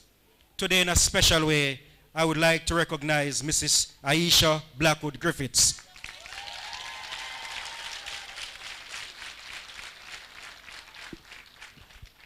And let me say, you can take your seat, Aisha. Let me say, I will be asking the minister to pay special attention. If any letter reach him, if any request reach him, look out for Aisha, because I tell you the truth, I respect the effort that you put into your thing, Aisha. God bless you. We have mothers and daughters who did this course together. And today I want to really salute Shelley Bartley and her daughter Amanda Barrett. Stand up. Where's the daughter? Stand up. Congratulations to you both. Mother and daughter team in persons of Althea Chantelope and Daniela Nation. Stand up. I congratulate you and big you up. There are cousins. There are sisters.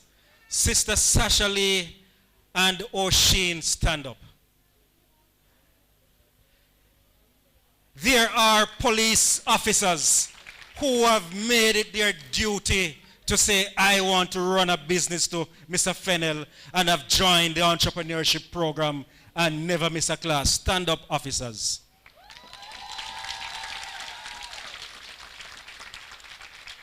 I see Inspector Brooks smiling. Now he have something great to go and report later on. I would like to say also that this training, this batch of trainees, it's the first we have had such a great turnout of young men in the entrepreneurship program. They have outpaced all the other cohorts. And I want to say to the young men in the business group, stand up this afternoon and take a bow and let the audience see you and know that Manchester future is bright. We have young business people coming up. Take notice, Mr. Fennell. If I had time, I would tell Mr. Fennell about the young man who is doing a welding business and some other businesses. I would tell him about the young man that is doing wreath business, but we have no time. Take your seat. And so, there's so much more to say. But I would like to just wrap up by saying today, we're here to celebrate with you, graduates, after a tedious, intense, and exhilarating engagement. One held during uncertain times and employing multi-modes of learning for the entrepreneurs. Yet with all the challenges associated with internet connectivity, sitting for long periods before your devices, attending to the needs of your family in the evenings, continuing with your usual routines, you have made it. You stuck to the course. You fought a good fight. And today, we are here to celebrate with you. We honor you, and yet we challenge you to make great use of your new knowledge and take your businesses to the next level, the level of prosperity and greatness. Right, Javar? To the housekeepers, we celebrate with you because you have worked hard. You found the bus fare, although you get a little help. The funds for your uniform, which you had to purchase, and your training kit, you sacrificed, and I am proud of you. I want to say to you now, be patient and watch God reward you in due time. Let me say that again. Be patient and watch God reward you in due time. I'm not looking at God, but I'm looking at somebody else. In due time. Fret not. Just wait for your time to shine. Christy. I know your dreams and expectations. My little friend from Litchfield, Melissa. Enika, you don't like when I call her Melissa publicly anymore? I just want to say to you, I saw your video that you did, and I heard your words. And I know how you kept a little session now and again to back yourself up to send yourself to school. I know about my friend from all the way over Troy, who put out so much stand-up, who put out so much effort to attend classes, even though there's no bridge, but you still find your way. I know about the rest of you whose names I won't call. Punsi, I know about the effort you all make to make sure that you get to this point and that your dream is to get to an even greater point. I know about it. And today, I want to tell you, I will be standing with you until those better days come. I will be with you until those better days arrive. Until then, I want to say, be of good courage. And also, take encouragement in the fact that even though you did not yet graduate, so many of you have received employment at 2 of our hotels already. The 5 persons who are employed at Tropics View Hotel stand. The persons who are employed at Gulf View Hotel stand with them. Where the young man there? Oh, he's working? You couldn't give him the chance to come and graduate? I want to say to you all, you can sit. Great things are in store for you. But keep the faith. Keep focus. Entrepreneurs, let your business grow. Make sure you do your business plans. And let us apply. And we still have more work to do. God bless you. Congratulations, graduates. Well done.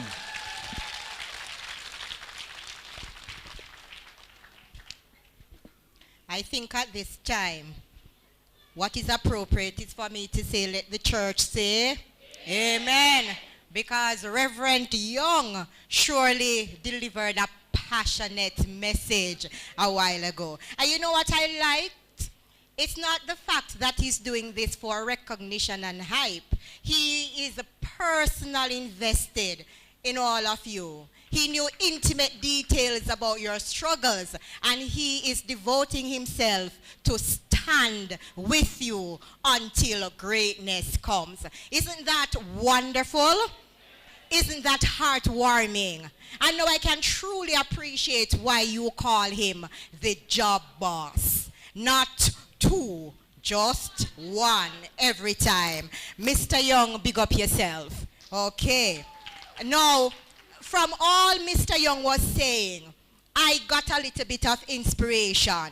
And all of his message can be encapsulated in 4 words. And the 4 words are reaching, breaching, teaching, and exceeding. You want me to go again? Reaching, breaching, teaching, and exceeding. Because he went into the various communities, and whatever obstacles and hindrances were there, he knocked them down. And you guys were taught, your capacity was built, your potentials were developed. And now, based on the report that he has given about your 91% pass rate in hospitality and over 88 persons achieving 80 and over, I can see that you really are exceeding. Please give yourselves a hand and give Mr. Young another round of applause. When the spirit came down on Mr. Young, you know, I see Mr. Young turn around and make. Me not joke, you know. You heard when he said that? He could not contain himself. He said that he's serious about prosperity. He's serious about progress. And he's serious about getting you out of poverty. And that is to be admired. Now at this time, graduates, you have been sitting for quite a while. We have been looking at your beautiful faces. We have been basking in the glow of your achievements. And now it is time for you to entertain us, to show us some more what you are made of, to let us see how multifaceted you are. And ladies and gentlemen, at this time, the graduates are going to favor us with an item of entertainment. And if it is anything to go by, when Officer Janika came up here and the 2 valedictorians, I know it is going to be extra awesome. Am I right? No, Jesus. Look at me a big one up. Mighty God. It'll go great, don't? Because you know a big deal, right? All right, audience, give them another round of applause and encourage them.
reminding us that when you put your heart in it, and when you put heart NSTA in it, it can take you anywhere. Amen?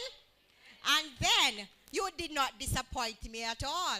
Because after all, if you look so good, you must sound even better, right? Very good. Awesome job. Now at this time, I am going to be inviting Miss Khadijah Foster, and she will be coming with the introduction of the guest speaker. Please make her welcome.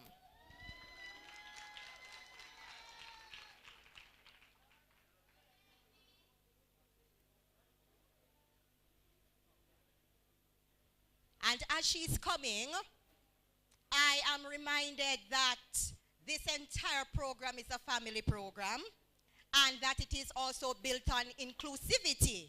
And I'm going to be asking the 3 hearing impaired individuals to stand so that we can recognize them. And they're right at the front there. Please give them a hand. We salute you. It takes a lot of courage and a lot of heart, and we are glad that you're here today. Well done. At this time, Miss Foster.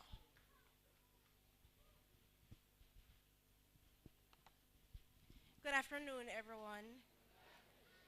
Minister Pernell Charles Jr., MP, JP, Minister of Labor and Social Security. Honorable Pernell Charles Jr., MP, JP, was appointed Minister of Labor and Social Security on May 22, 2023. Prior to that, he was Minister of Agriculture and Fisheries. He is also a 2-time Member of Parliament, currently serving in Southeast Clarendon.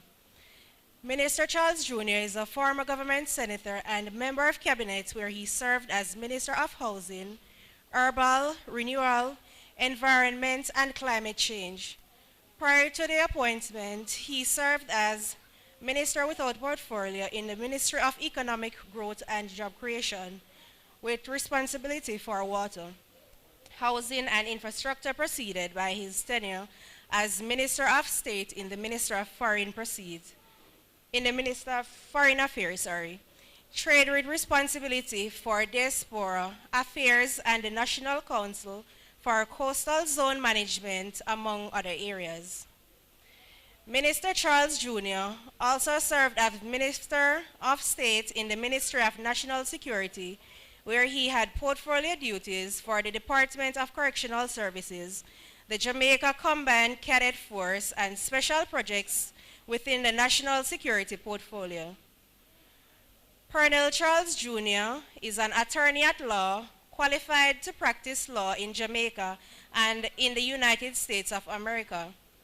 Throughout his professional career, he served with distinction as a judicial clerk, senior clerk of court, Crown Counsel at the Office of the Direction of Public Prosecution, and as the lead counsel and managing attorney of the law offices in Pernell Charles Jr.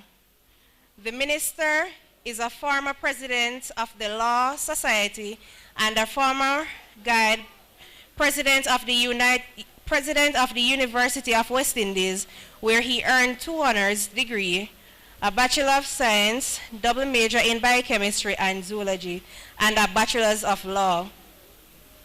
Additionally, he holds a Master of Law degree from the George Washington University Law School in Washington, D.C., where he was awarded the Thomas Burgental Scholarship for Academic Performance.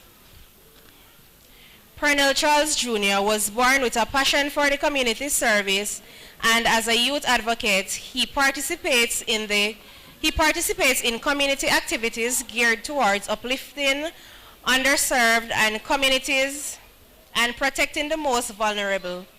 He also continues to serve as the chairman of the UNESCO Youth Advisory Council. Please give Mr. Pernell Charles Jr. a warm welcome.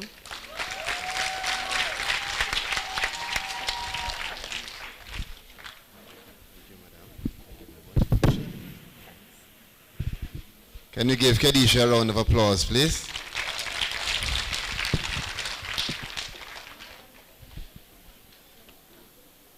Let me start by saying good afternoon to our masters of ceremony.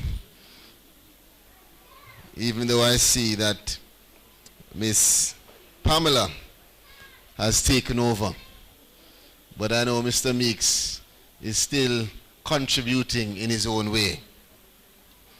Mr. Damian Young, Managing Director of CJSDI, also the host, who, I don't know why Manchester is trying to claim you. They need to look back into your roots. Mrs. Campbell, Dr. Holloway, Regional Director for Heart and NSTA Trust, Mr. Omar Fennell, Inspector Brooks, who is here representing the JCF, all of the graduates and trainees who are here, family members giving you support, friends who are here to support you, media partners, other distinguished guests, ladies and gentlemen, good afternoon. Now I have a very important event that was also scheduled for today. And I am here particularly because, to me, if you ask the question, what can we do to improve Jamaica? This is it. There are several persons who are of the view that things will not change. If they came here today and looked on you, heard your stories, and understood what's happening today, then they would be shocked perhaps to know that things are already changing. To me, you know, the buzz number for the last 48 hours has been 3.6. I don't know if anybody knows why. Any of you know why 3.6 has been the most important number for the last 48 hours? Anybody? Tell me, one person. Unemployment rate in Jamaica has fallen to unprecedented levels to 3.6%. And let me tell you, this is something which we may simply not appreciate the connection as to why it impacts you. When the unemployment rate falls to 3.6%, it is going to lead to having more stability in the economy. It's going to lead to us having a situation over time that reduces poverty, reduces social inequality, and makes Jamaica more globally competitive. Now, how do you get the unemployment rate to fall? It falls when you have more persons who you can connect to the jobs that are available.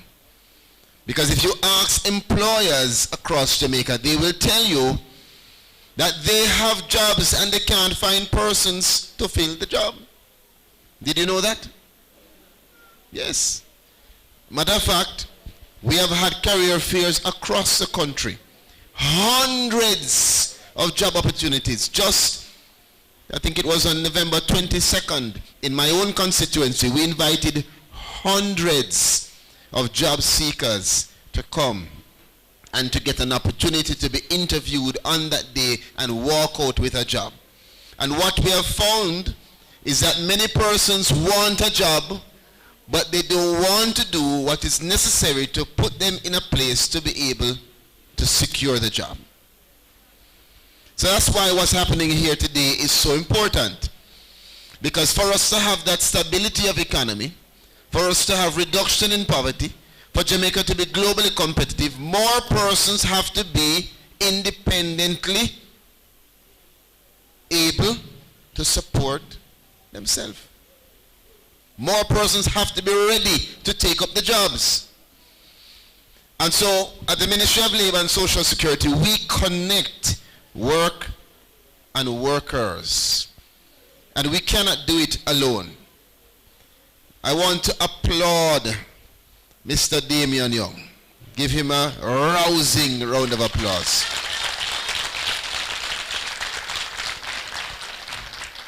And, you know, sometimes we say these things just out of respect for the persons putting on these programs. But the reality is, Damian Young is a representation of what is good about Jamaica. Damian Young, and I don't want his head to swell till the glasses pop off at the head. But I am not afraid to say it because you must give flowers. Damian Young is a reflection of the leadership that Jamaica requires if we are going to achieve the development that we deserve.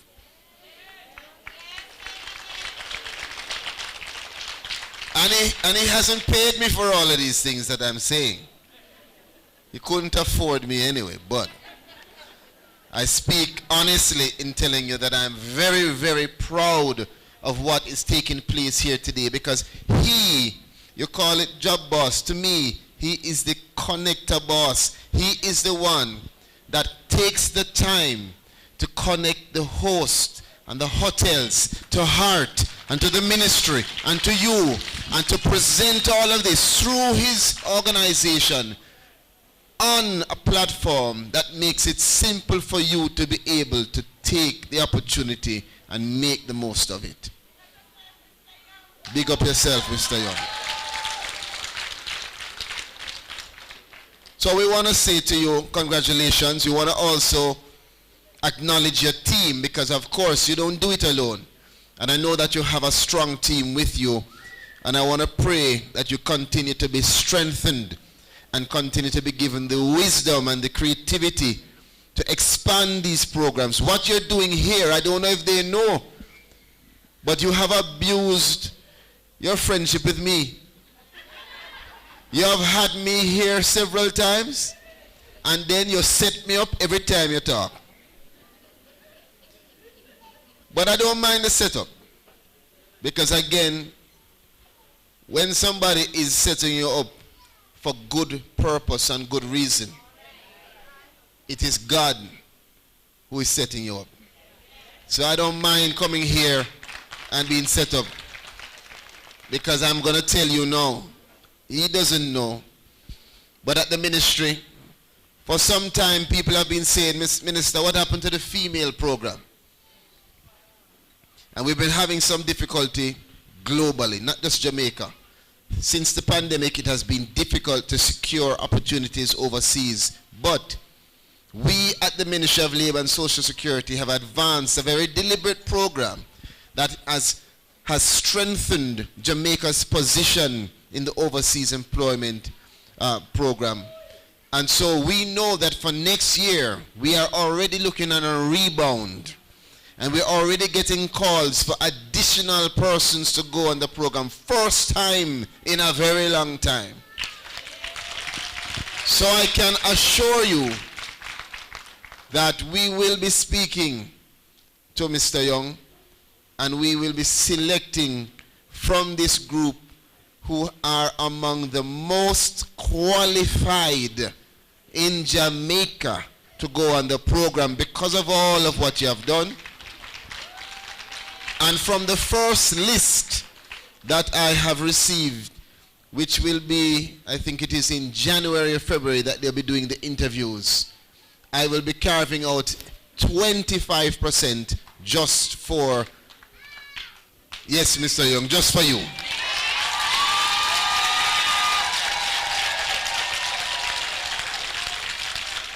And I can say that publicly.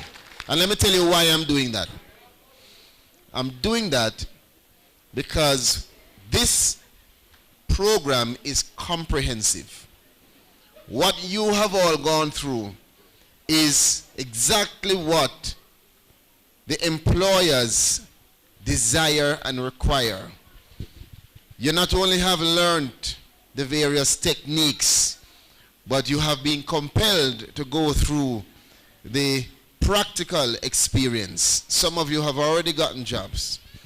And so to me, I don't see anywhere else that can really compete. This is the Harvard when it comes down to hospitality and entrepreneurship in Jamaica. So you will be getting preference from this Minister of Labor and Social Security.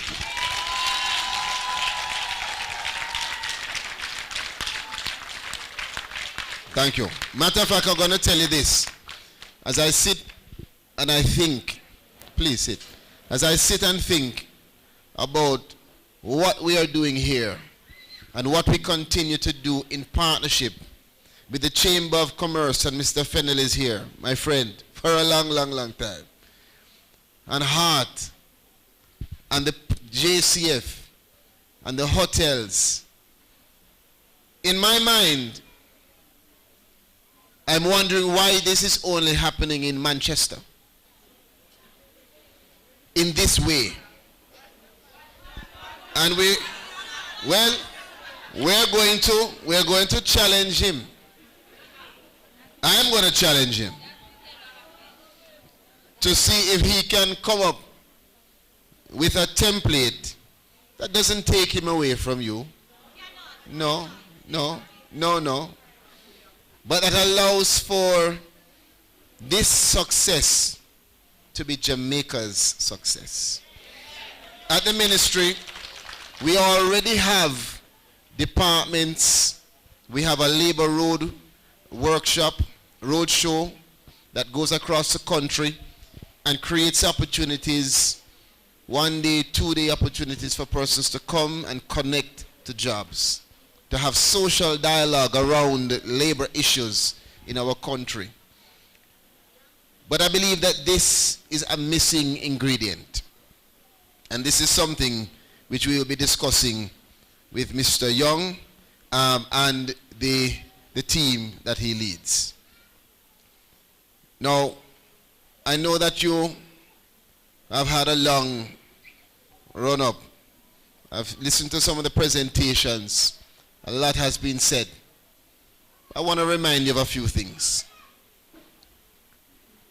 December 1 is the beginning of the end of the year. Correct? And it's a very special day for you, because it is the beginning of a new journey and the end of another part of your journey. And it is your opportunity to really let the world know that you are resilient. When I heard Mr. Young call out the young lady who traveled from Montego Bay, the mother and daughter, which I'd like to challenge, because this lady couldn't be anybody's mother. She looks way too good to be sister and sister. But most importantly, a minister in charge of persons with disability. I could never be prouder of these three young ladies that are here. And I want to acknowledge them. And I simply want to say to you, to the team, thank you on behalf of the government of Jamaica for making this program not only comprehensive but inclusive. It's something which many others are not doing. And again, that is why I am here and will continue to give my support to Central Jamaica social development initiatives, whether it is in entrepreneurship, hospitality. The last one you had me at was agriculture, right? Agriculture. Yes, all of those.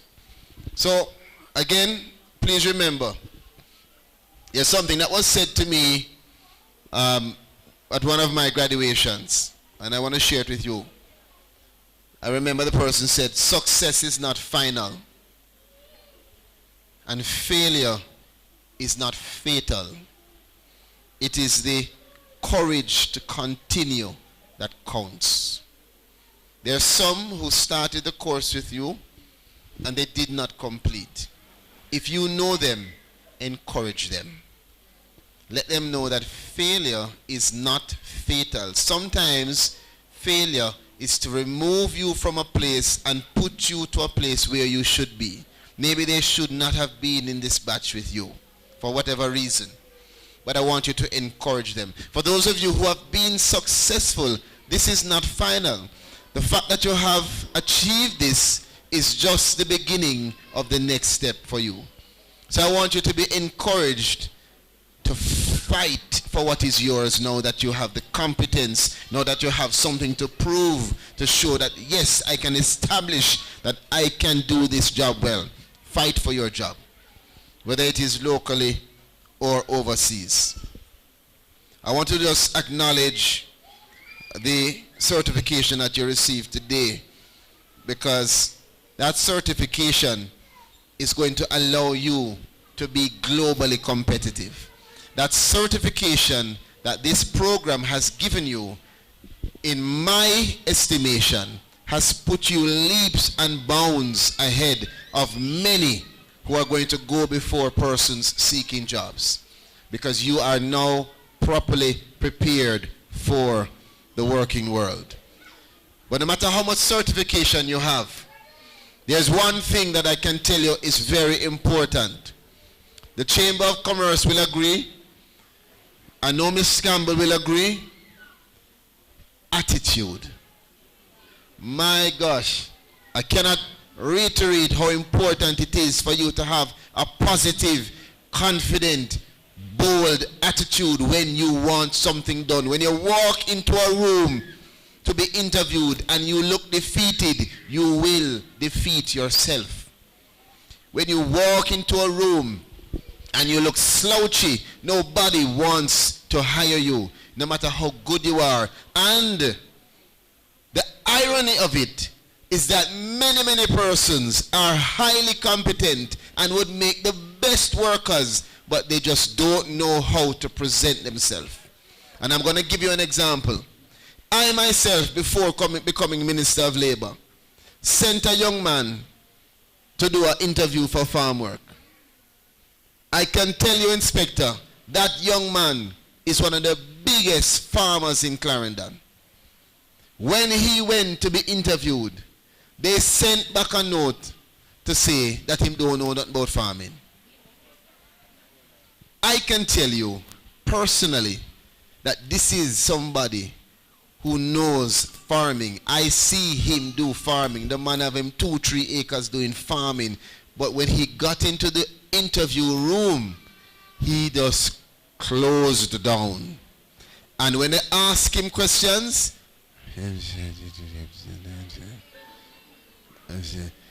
you know how to farm, yeah?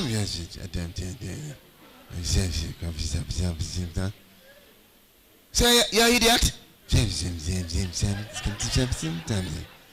He was just scared, don't get me wrong. And when he's talking to me, boy, Mr. Charles, who was a farm worker, Mr. Charles, loud and braggadocious, but he was just so overwhelmed by the actual opportunity he was getting. And he closed down, and he did not get that opportunity. I sent him back the next year. He got through. But I want to just say this to you. Attitude must now go with you being able to present yourself. Don't be afraid to look in the mirror and practice. Make them say you're gone mad. As long as you're not answering back yourself, everything is good. Nothing is wrong with asking yourself some of the questions you think that Mr. Charles is going to have for you when you go down to do the interview, or whoever it is. Prepare your mind for the opportunity. Matter of fact, go into the interview with rehearsed answers and responses, because they must ask you some things that you know are going to come. Go online and check it out. Questions that I will be asked if I'm doing a hotel interview for a hotel job, Questions I'll be asked for entrepreneurship, and it will show you some questions. Prepare yourself. Too many good workers are not connecting to the jobs that you deserve because you're not prepared for the one moment. Please don't let that happen to you. Entrepreneurship is critical. You who have done this program have to realize that you are the backbone of a strong economy. There's no economy that can grow without creativity and entrepreneurs. You create jobs, not only for yourself, but for others. You are the innovators. You're the ones who shape the futures of industries and sectors in countries. And so here in Jamaica, we need more entrepreneurs. I want to encourage you. I like the step that you have taken. I like the fact that we have members of the JCF here, and I know that others are here from other industries and other sectors. With the training that you have received now, my challenge to you is what next? What next? You have been prepared to build your own business and to solve your problems, to fill the gaps, to add value. It's now your challenge, your call to action to get up and get it done. And the support that you need is available. The government of Jamaica provides grants and support. HEART provides support. The Ministry of Labor and Social Security provides support. DBJ provides support. And these are grants to get you up and running. But you must have a plan. You cannot come and say, beg you some money, Mr. Charles. You have to say, Mr. Charles, I have done my entrepreneurship class. Here's my certificate. Here's my plan. Here's my proposal. If you'd like to be a part of it, I'd like an investment from the government in my future. What could I say? Just yes. And we are here as the government at the Ministry of Labor and Social Security to support Jamaicans. And all we're asking you to do is put yourself in a position to be properly supported. For those who are doing hospitality, Jamaica's tourism industry is the pillar of our economy. And you know that it brings in billions of dollars in revenue each year and supports thousands of job seekers, thousands of mothers and fathers and families. But increasingly, we have seen that the global market is becoming more competitive. And so we have to continue to raise the bar and to raise our standards. That's why I support all that has happened here. I'm glad to hear the various certificates that you are leaving here with. You're now equipped with the expertise, in my view, to be excellent ambassadors for Jamaica. And for those of you that will get the opportunity to go overseas, or for those of you who will get the opportunity to serve in hotels, whether here in Manchester or on the North Coast or South Coast, you are our ambassadors. When someone flies in from Germany, flies in from Canada, and interacts with you, you are all they know about Jamaica. It is your smile, your tone, your warmth that they use to define Jamaica. And the same goes if you don't smile, if you're not warm, and if you're not kind. That's what they will use to define Jamaica. So I want to encourage you to maintain the standards that you have learned and to challenge yourself to even set new, higher standards when you get out there in the working world.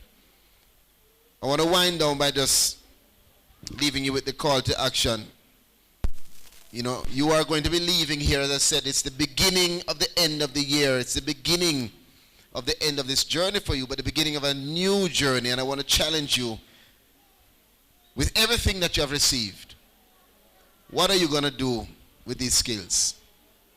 What's the next step? What kind of impact will you individually make on your community, on your country, and on the world? You now have the tools.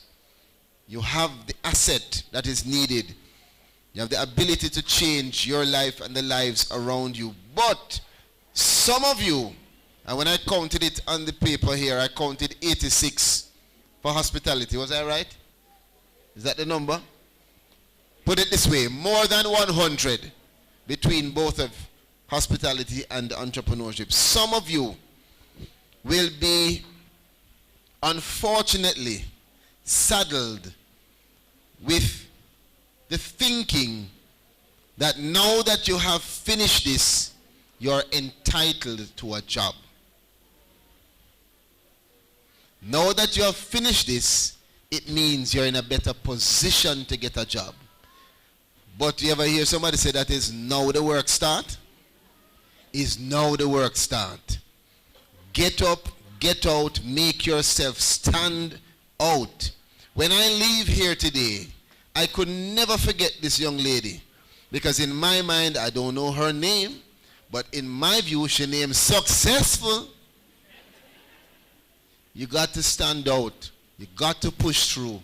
You have to make sure that you now take the tools and do something with it. What is it for you to get the tools, know how to use it, and then expect somebody else to come use it for you? You understand what I'm saying? This is your opportunity to really make the most of it. Secondly, over 100 of you are here. And I'm very, very encouraged by the fact that we have more young men here than we've seen in other programs. But what is important is that each and every one of you should now become connected through a network that is a lifetime network. If it is that you are here on my left and you don't know the persons on my right, before you leave here, don't be shy. Do not be shy. I want to encourage you to network with all of the graduates who will graduate today. Why am I saying so? When I finished my master's degree, it was in the middle of the recession when we were in Washington, D.C. We came out of that master's program, Mr. Young. I had received a job offer, really good job offer, the year before. That was to start right after the master's. When the recession hit, that job offer went. Matter of fact, they called me and said, we'll pay you a percentage to stay home. Now, I had just received in this world my first child. Yes, that was years ago, but yes. I go on 4 now. And so I couldn't contemplate staying home. And I want you to understand that despite the fact that I was one of the stronger candidates in that master's program, who 1 month after the program challenged myself and did the New York bar and passed it 1 go. So I had my master's, I had my New York bar, and no job. You know where I got a job? A little youth in the program from Jordan who used to beg me lunch money. Yes? Used to come to me every now and again, Omar, and say, boy, and act like him want money. And I would help him because, you know, we're Jamaica, and I was the only Jamaican in the program, so of course we run the school. And I would help him. Unbeknown to me, this young man's father is one of the largest pharmaceutical owners in the Middle East.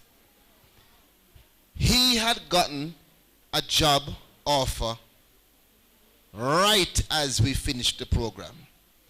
He got another job. This is when we couldn't get no job, you know. He got another job offer in New York. And because of the network and the support, he picked up the phone and called me and said, hey, Pernell, I know you are looking for a job because of X and Y that happened to you. Could you turn up at a job on Monday? No interview, no nothing. Just connection to a classmate who I was kind to, who happened to be someone who was in the place at the time, and said to the people, if I leave this job, I have somebody better than me who can come. That job was the reason why I was able to save up enough to not only take care of my child who was just born, but to start my own law firm. And members from that job became the first set of clients in my law firm. It is all connected. It's all connected. So when you leave here today, you have 100 odd opportunities to create a network that will carry you through life. You never know where persons who have undergone today will end up. Some of them may become the minister of labor. One or two of them may be the next owner of a hotel. You seriously never know. So I want to encourage you, this is not the time to be shy. This is not the time to say, well, I like people. This is the time for you to get out of that shell, take the numbers, and for the men, use it for the right reason, please. Take the phone numbers, keep in touch, create a WhatsApp if you can, and be a group that supports each other throughout life. One or two of you will get opportunities overseas. And when you get the opportunities overseas, there may be one or two out here who still not getting a job. And if you know them and you know that they can do the work well, when you do work well over there, you think that the person won't say to you, you know anybody else? They will. So again, I want to encourage you, create the network. Last thing I'll tell you is this. When I say that I am proud of what has taken place here, it's not just Mr. Young. Because last year when I was here, I realized that the Gulf View and Tropic View hotels were not just hosts. It is clear to me that the hotel management understands what Jamaica needs if we are going to develop into the country that is strong with a strong economy. I want to personally acknowledge the hotel management, the ownership, for continuing to create space for this to happen, and for continuing to create space for the practical experience. Not everybody is doing it. A lot of persons in the private sector chat off their mouth and don't have anything to back it up. And so when we see that it is action and not a bag of mouth, we must big it up. Thank you to you. Thank you to the Chamber of Commerce who are here, because again, what the ministry wants to encourage is partnership, collaboration, to really create the best opportunities for Jamaicans. And so what I see with the Chamber of Commerce here is that through Mr. Fennell, he'll be talking to his members to create more job opportunities for you. And I hope that Mr. Fennell and the Chamber of Commerce will adopt the entrepreneurs who are here and help them to be able to transition from now graduates to owners. Heart Trust continues to be an amazing institution. When our former Prime Minister, Edward Siaga, set up Heart, I don't know that he could have imagined the impact. Well, maybe he did, because that's why he set it up. But it has had a massive impact. And I was whispering a while ago to the regional director that I've got the opportunity to go across the country, and I'm telling you, I don't know of other programs that are as comprehensive and inclusive as this one. And so I want to applaud the regional team at Heart who continue to give their support and who I know will continue to be committed to working with Mr. Young and his team to create these opportunities. To you now, graduates, who will soon be graduates when you receive your certificate, or have they gotten their certificates? Not yet. So you're still graduates. When you get the certificate, you become what? Graduates. To you graduates, again, try and remember what I said, because it will take you through life. I have had the opportunity to interview many persons, and it is no longer about how well you do, whether you get A's or 1s. Trust me, it is about your attitude It's about how you carry yourself. It's about your commitment to the job. It's about your character. It is about how you make the persons around you feel. It's about your integrity, your honesty, and your discipline. I believe in you. You are what Jamaica needs to prosper. And we, as a government, are committed to ensuring that if you want the success, you will achieve the success.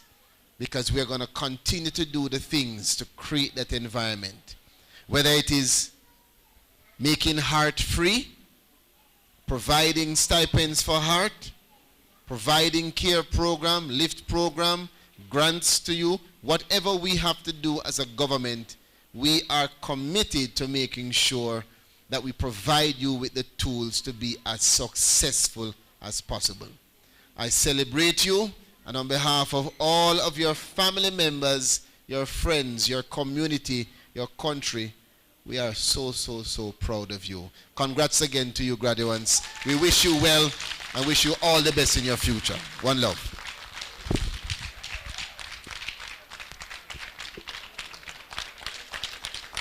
Let us give the minister a rousing round of applause.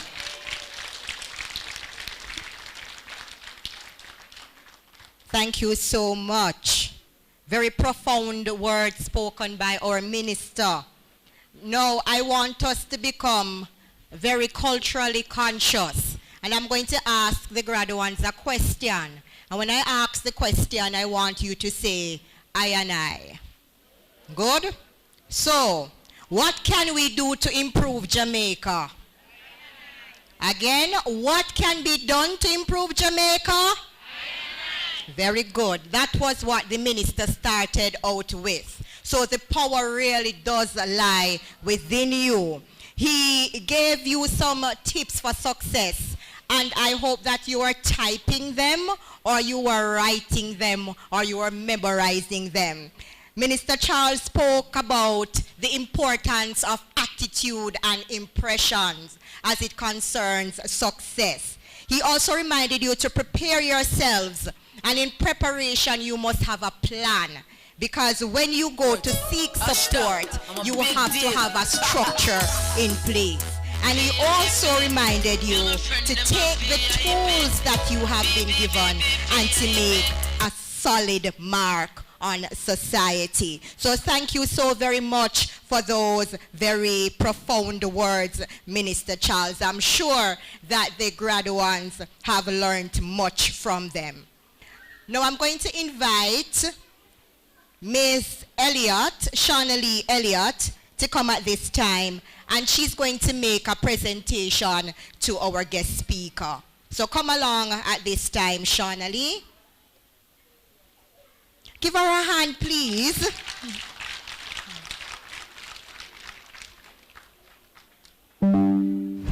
Man can't believe the man come take shortcut and come broke down the car, man. Yo, I cut record. Me nah pay. Yo, come take care. Me nah pay. Yo, we nah pay. No bad. Yeah, hotel. I'm telling you, just loving yourself. I mean, value yourself, think highly yourself. Very important. As Mr. Pernil Charles said, and I quote, "This is our opportunity to make the world know that we are resilient." And I reiterate, this is our opportunity to make the world know that we are resilient. It's a privilege for me to stand here to make such a phenomenal presentation to our guest speaker, the Honorable Pernil Charles, On the behalf of the hospitality and the entrepreneurship cohort, I want to take the time out to extend our sincere gratitude for such an inspiring and succinct speech that was imparted unto us. Not to mention you taking the time out of your busy schedule, traveling from afar just to be in attendance. We really appreciate your dedication and commitment to be here with us today. In addition, a big thank you for helping us helping rather to carve the way to success for us as graduates. I invite you to come, Mr. Pernell Charles.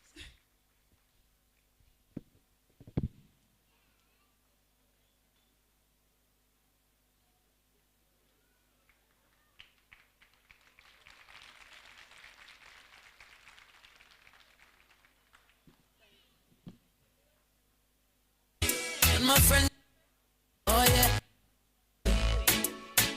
yeah, we're kinda important, for real. Oh yeah, I'm a big deal, and my friends are some big deals. Very, very, very important, for real. This has nothing to do with money or fame or vanity. This one is all about self-worth. So big up your chest and stand proud, and don't matter about nobody, no man no more than no man on this earth. So whether you walk or you a drive car, so if you're white or black like that, me feel good in yourself, you start. Push up on the one and tell all the haters I'm a big deal. Yeah, my friend, I'm a big deal. I'm if you tell you, yeah, we're kinda important. Okay. For real. Oh yeah, I'm a big deal. Believe me, my friends are some big deals. Okay. Very, very, very important. For very. For real. Cut it, my selector. Now you know that Mr. Meeks was supposed to be beside me throughout the proceedings, but he's master of music. No, and he has been doing a very great job. And I'm going to invite him and members of the hardworking CJSDI team to come, because this is the moment that we have been waiting for. From the beginning, you have been graduates, and now you are anticipating being graduates. So the presentation of certificates and gifts will now take place. So give Mr. Meeks a hand. All the big deals in here.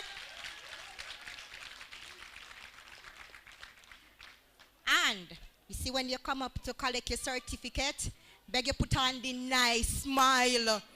Me no want no frown up face up here. You have done well. So come and smile and let everybody know that you really are big deals, right? No shyness, no. You promise me that? Gentlemen, you no promise me? The minister reminded you to be bold and courageous. Start putting it into practice. Mr. Meeks. And Miss Henry? All right, thank you. Give Miss Henry a round of applause. The one who gave me the mic. All right. Good afternoon, everyone. All right, so we're getting to the stage where we're going to be presenting your certificates. But, you know, I want to just pause a moment and say something. Miss Lola Wright, the lady sitting in front of you as the interpreter. Now, Miss Lola Wright is a director in the Caribbean Christian Center for the Deaf. And I just want to use this opportunity to say something about the deaf community, and by extension, persons with disabilities. Now, as acting executive director for the Caribbean Christian Center for the Deaf, we provide academic training and transitional training, skills training for persons who are deaf. Caribbean Christian Center for the Deaf has 4 campuses. There's one in Knockpatrick, there's one in Shooters Hill, that's the Deaf Village, the Jamaica Deaf Village. We cater to providing employment, transitional training for deaf adults. There's a campus in Granville, St. James, that is a CTI, that's a heart training center, and we provide skills training for deaf youth. There's a campus in Kingston, all right, and that campus is also an academic campus. We provide training for deaf persons ages 3 to 21. Now, I want to just give you a few things. The term is deaf, not hearing impaired, or dumb. Never call a deaf person a dummy. It is a big disrespect, all right?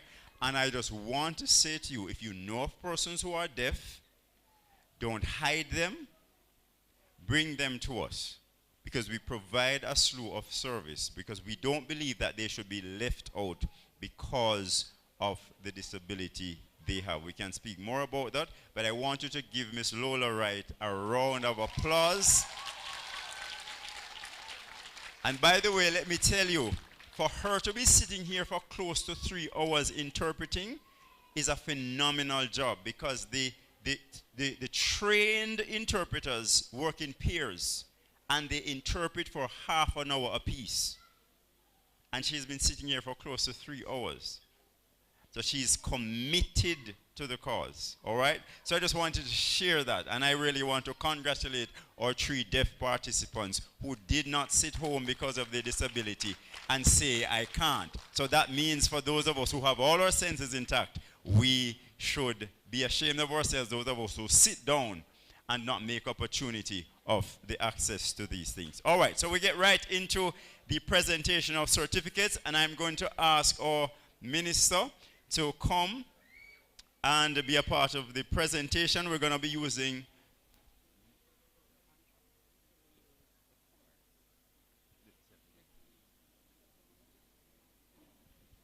okay, all right. All right, sorry, Minister. We're going to use Mr. Fennell first because we're doing the Entrep group first, which is a smaller group. So, Mr. Fennell. And the certificates you're receiving are certificates of participation from Central Jamaica Social Development Initiative, plus your City and Guilds certificates. So you will receive both at once, okay? So I'm going to...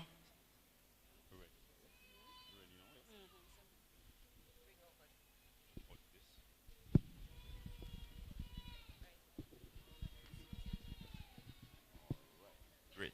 So I'm going to call the names and you proceed. All right, so they're going to compliment you.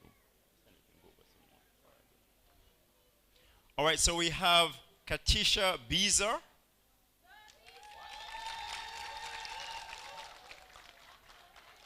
Mr. Christopher Christie, make yourself to the stairs so we have it done in quick succession.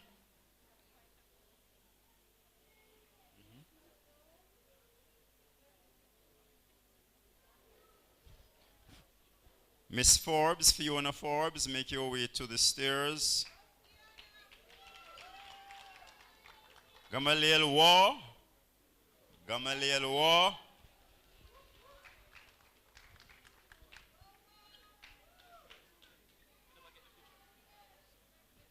Oh.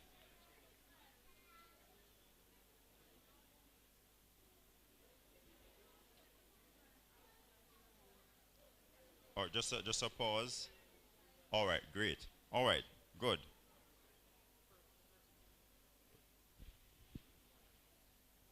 Miss Forbes,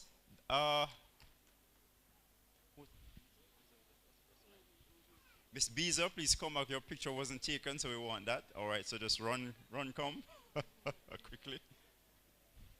All right, just pause a little, Mr. Wall. Miss Beezer coming for her photo moment.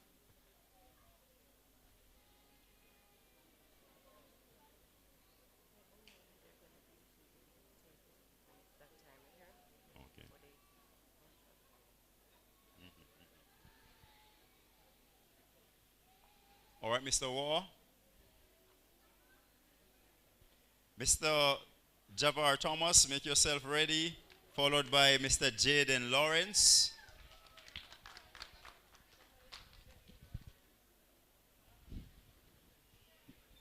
Mr. Janelle, is it Janelle? Sorry, Janelle Brown, make yourself ready.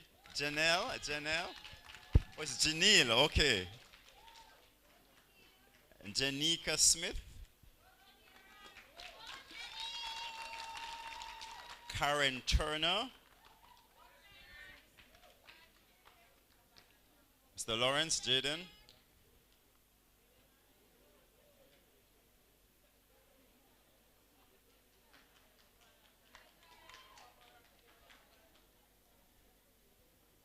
Ms. Brown.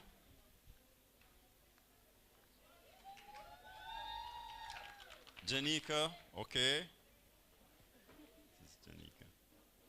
Come, Janika, we understand motherhood.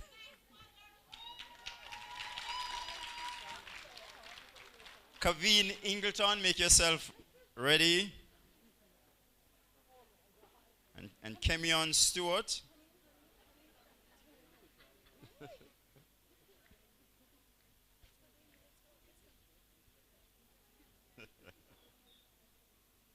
All right, great. Ms. Turner. Is Kemion Stewart here? Is that Kemion, right? Yeah, man. No, Ingleton is there. Mr. Simpson, Lorenzo Simpson. Make yourself ready. Not seeing this person.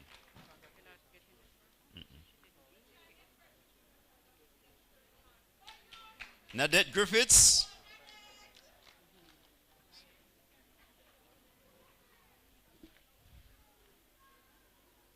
Ramonia Smith, make yourself ready. And Reneel Hutchinson, make way to the stairs. Ms. Griffiths.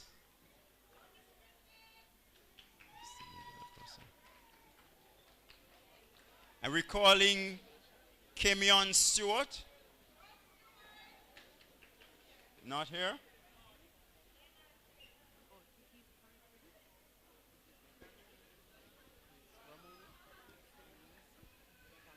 I wrong one yet?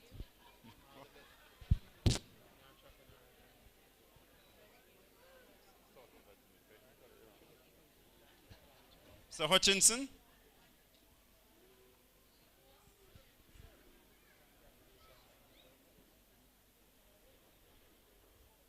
Ryan Smith.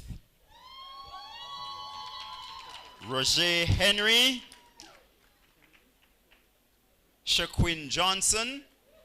Please make your way to the platform. Ingleton, is Kaveen Ingleton? Okay. Mr. Smith, Ryan, make your way forward, please. Roger Henry. Roger Henry. Okay. Shaquin Johnson. No. Tamara Gordon. Tamara Gordon. Tamika Smith. Yes, Tamika. Come on, clap her, man. Come on, keep the applause going. Tashane Young. Yes. Tricia Thomas. Venetia Dawson.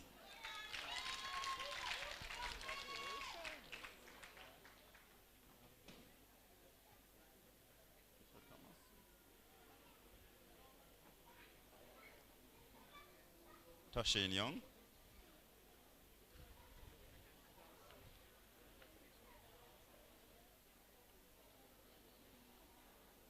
All right, make way, Miss Dawson. Venetia Dawson.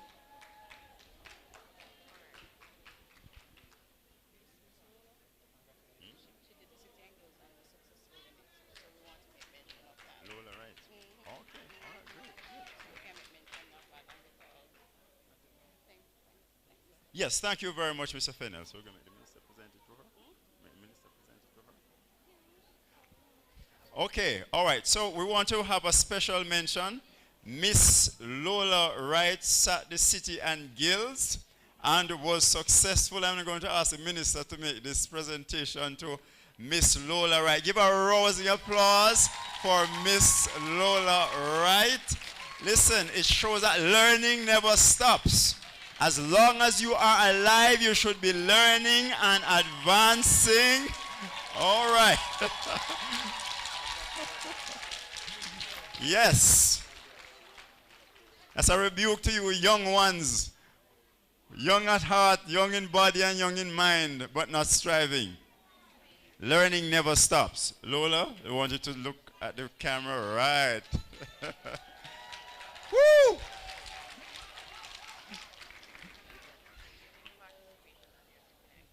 Okay. Yes, Minister, please stay. All right, so So that was the Entrep group. Now we're getting into the hospitality group. All right, so Abigail Banton. Abigail Banton. Abigail Nelson, make yourself ready.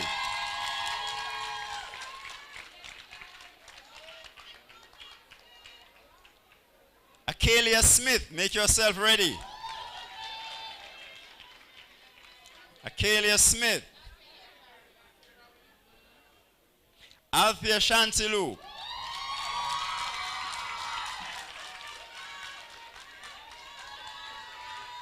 Amanda Barrett, make yourself ready.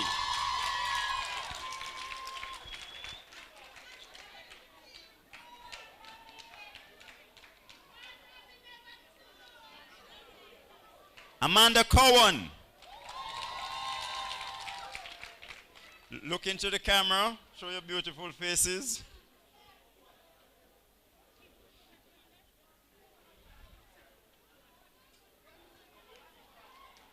Ashley Williams.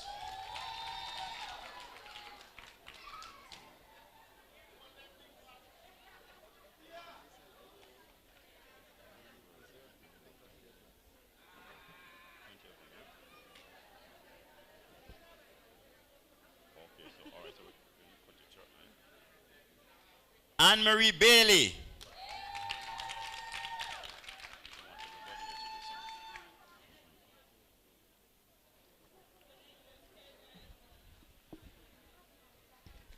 Antoinette Williams.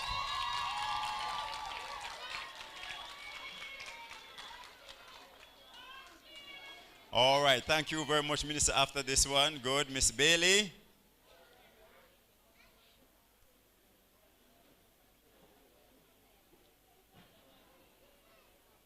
All right, we'll call on the job boss. Yeah? No, okay, Miss Antoinette Williams. Arika Davis. Kalisha Richards.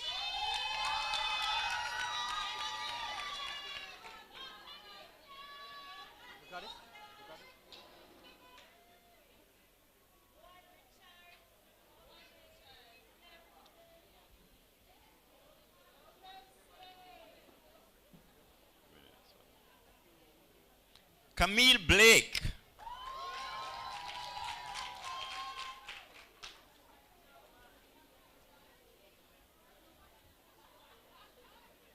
Christine Campbell.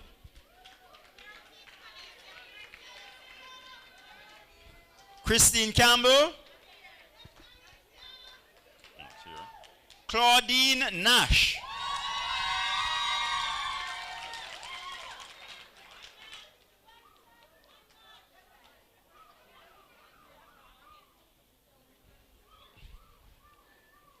Conrika Hall. Conrika Hall.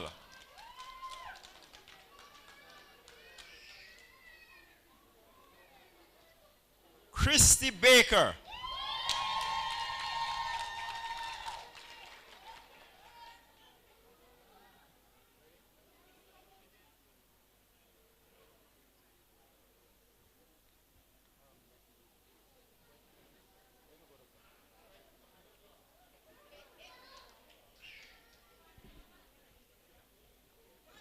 Serene Peter.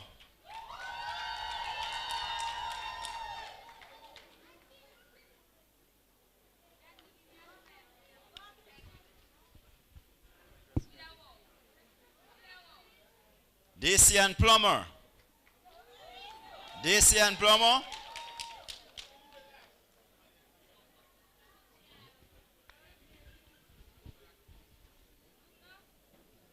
Denelia Nation.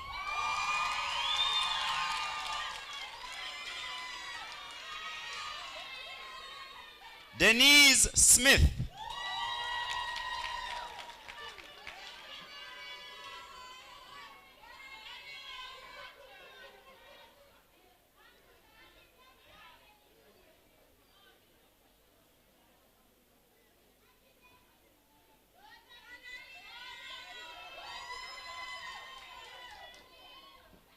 Devonese Marston. Devonese Marston.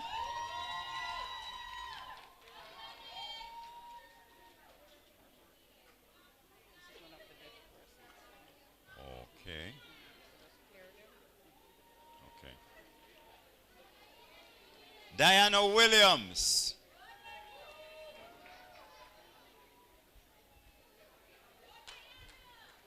And by the way, Diana used to work with us at the Deaf Village in the sewing industry. It's good to see her stepping up.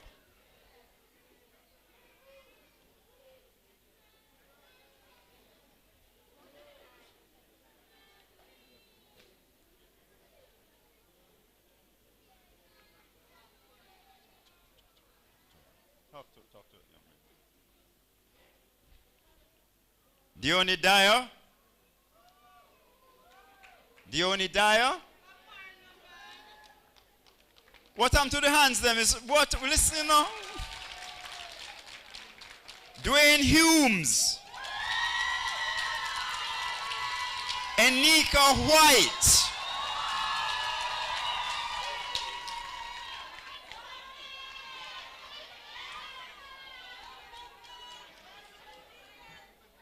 Giselle Ellis.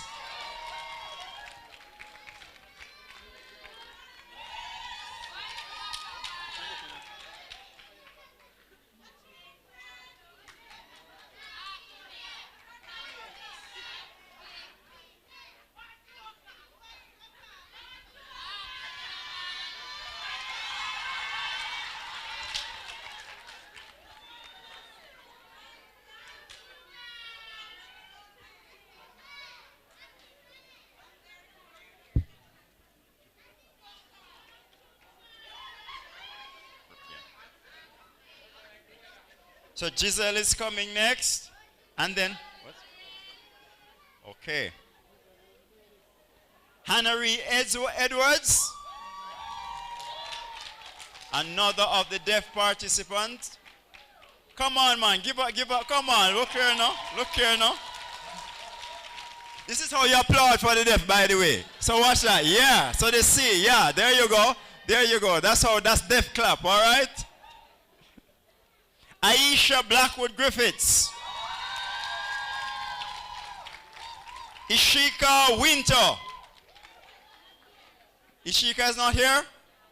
Okay. Ishika Allen.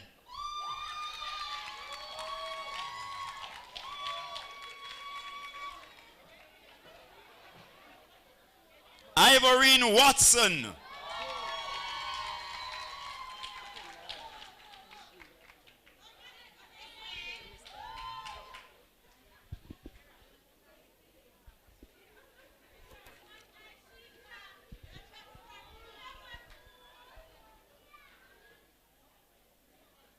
Ivorine Watson is next after Julianne Spencer.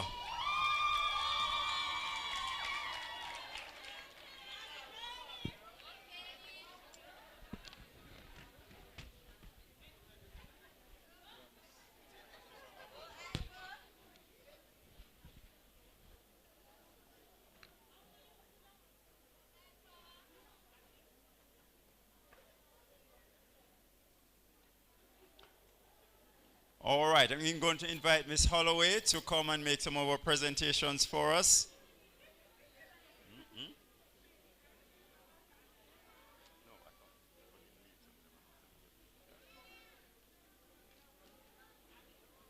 You will present to Jodianne Spencer. Katrina Dawson. Cadian Mead.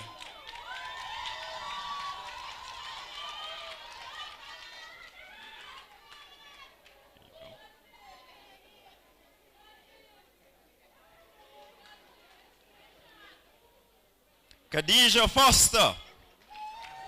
Khadijah Foster.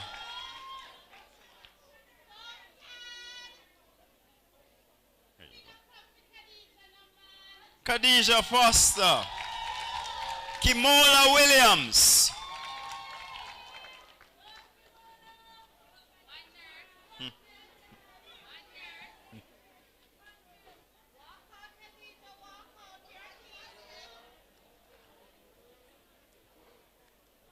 Labrina Brown. Labrina Brown.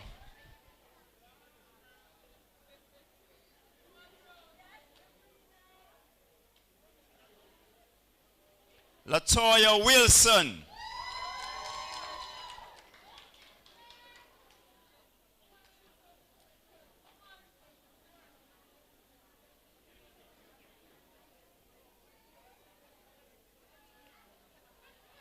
Lorraine Howell.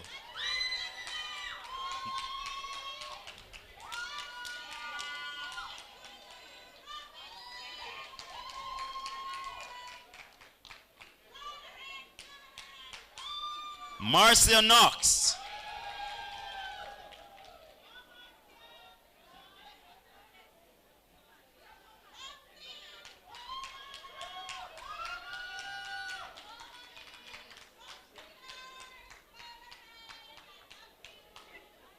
Marcia Powell.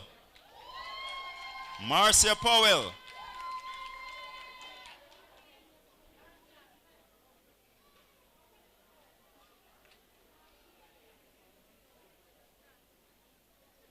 Marjorie Levy.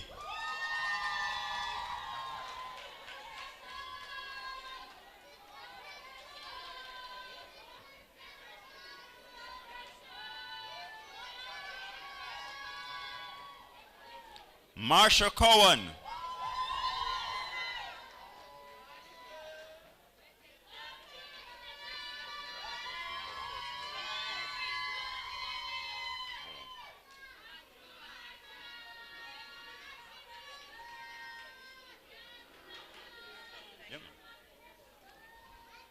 Melika Newman. Melika Newman.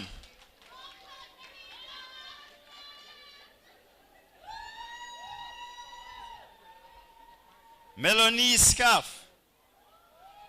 Melanie Scaff? Not here? Huh? Melanie Scaff? That's her.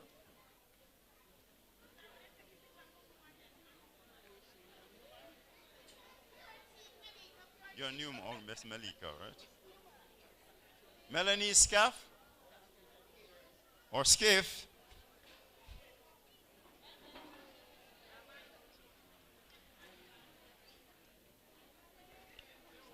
Yes, one more, all right?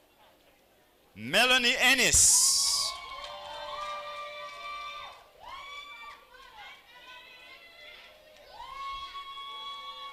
Melanie Ennis. And we're going to ask Ms. Campbell,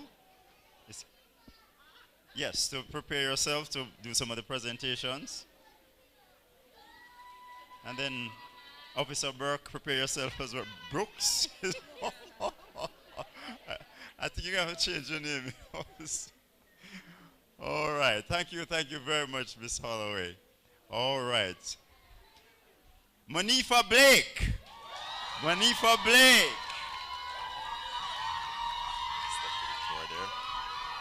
Natalie Green, make yourself ready. Natalie Palmer, make yourself ready. So Natalie Green and Natalie Palmer should be at the stairs.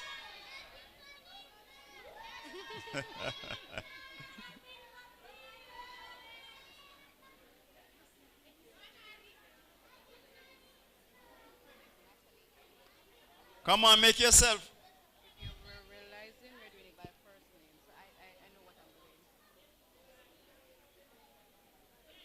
Nikisha Wilson. Nikisha Wilson.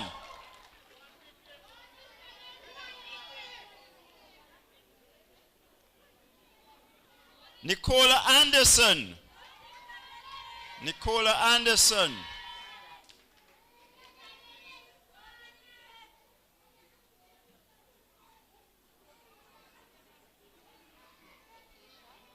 Yes.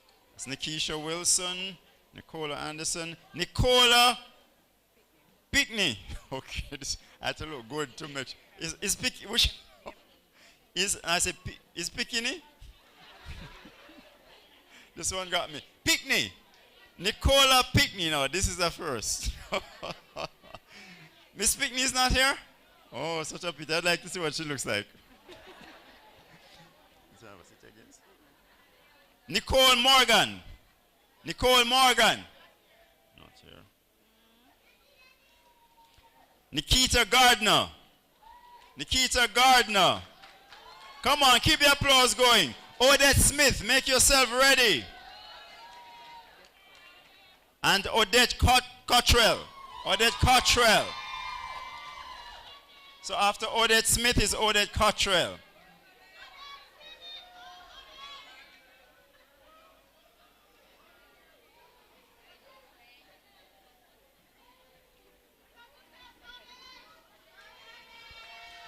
Come on, this is deaf applause, deaf applause, deaf applause. Come on, come on, come on. Yeah.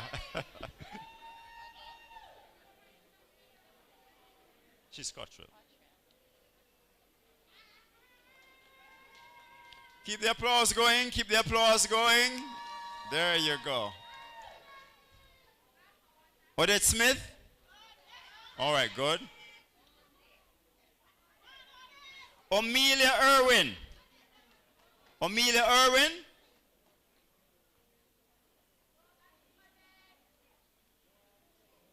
No, she's Smith. Yes. Amelia Irwin? Why not here in the church for Odette? What is happening? Ocean Crawford, make your way to the stage, please. Or by the stairs. Paula Smith. Paula Smith.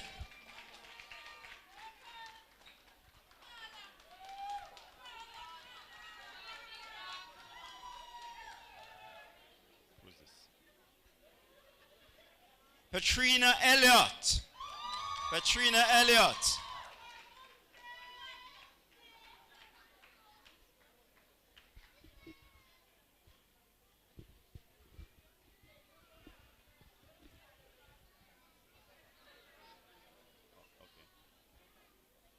Rayon Hayden, make yourself ready.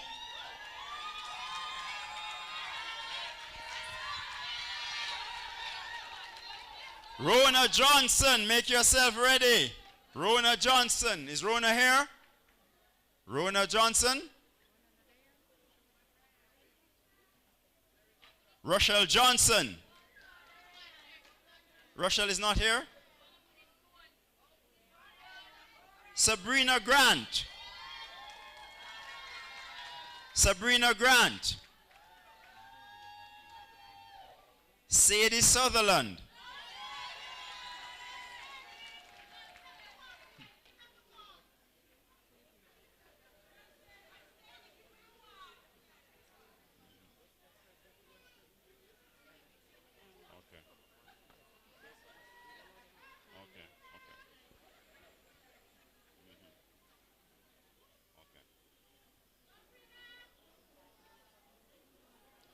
Sanir Dobbs. Sanir Dobbs.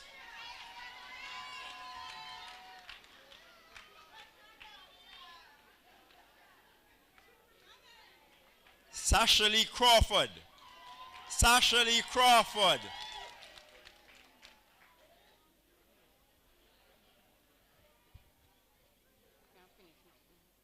Saskia Hamilton.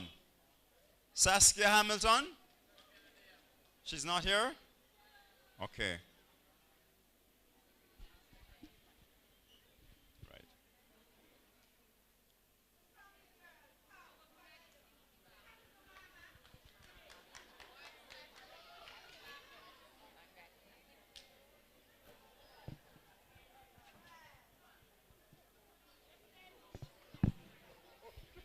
Thank you very much, Ms. Campbell. A round of applause, and we're going to invite Inspector Brooks to come and assist us with the presentation.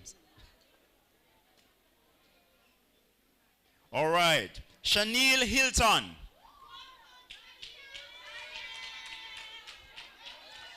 Shanice Young. No, man. Shanice Young, make yourself ready. Shanika Samuels. As I call your name, you just go to the entrance of the stage there. Shanika Samuels.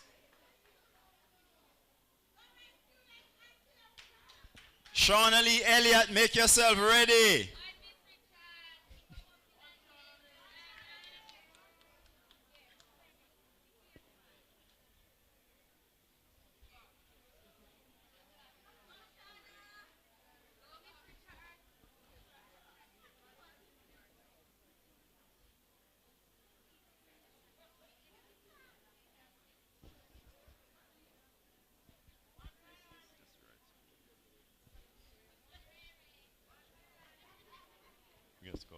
Sheldon Nation, make yourself ready.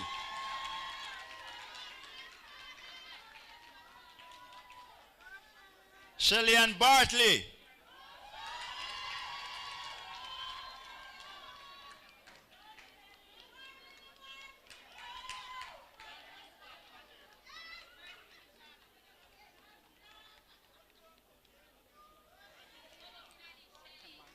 Shamar Thomas. Shamar Thomas. Is he here? Is that she? I beg your pardon. Is she Mar or Shamar?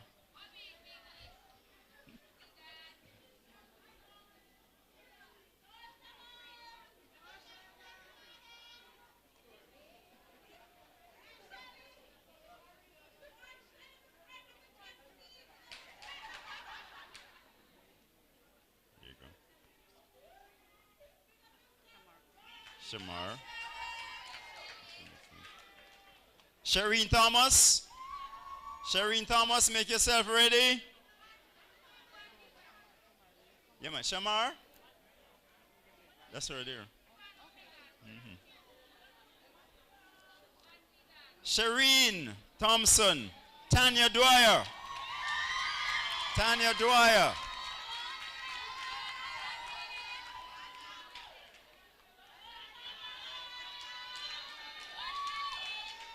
Tashika Richards.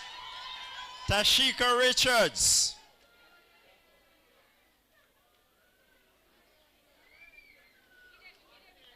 Tawana Ennis.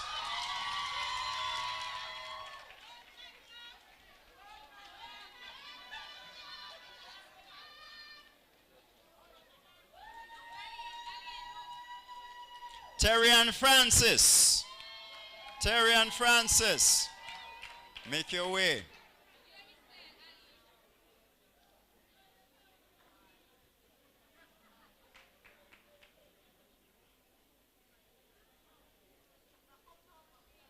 Tresha Gayro. Tresha Gayro.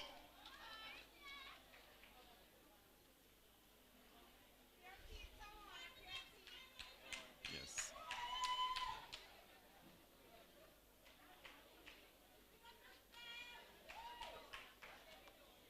Trisha Palmer.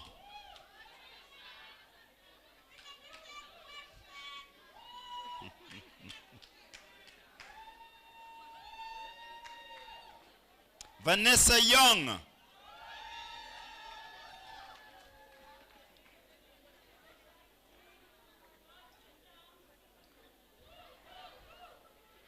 Velena Burke. Velena Burke.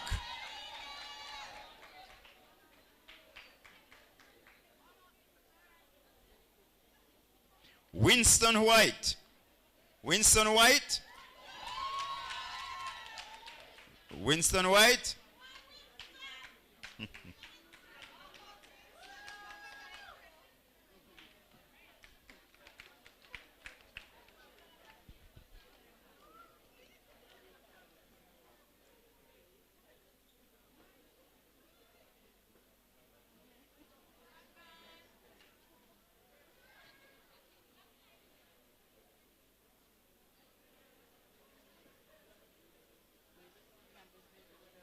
Yes, I went through.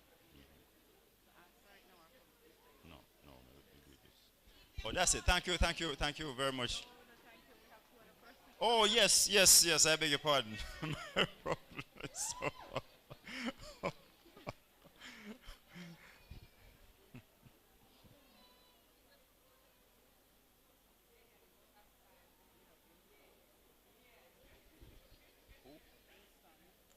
yes.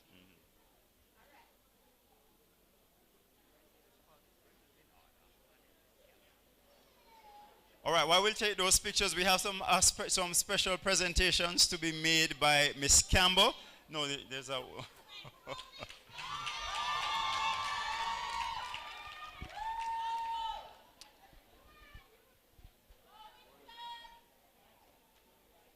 All right, round of applause, round of applause, round of applause. All right, you know, a certificate in the hand or on the wall is something that is, that's you know, it's more than just getting something to put down. You'll need it to show to your employers, or perhaps you don't want to put it up on the wall for sure, but whatever it is, it just shows that you did something, you accomplished something, and that piece of paper represents that. All right, we're going to be having some special presentations right now by Miss Campbell to a number of persons. I'm going to call your names. All right? So, Paula Smith, Nikita Brown,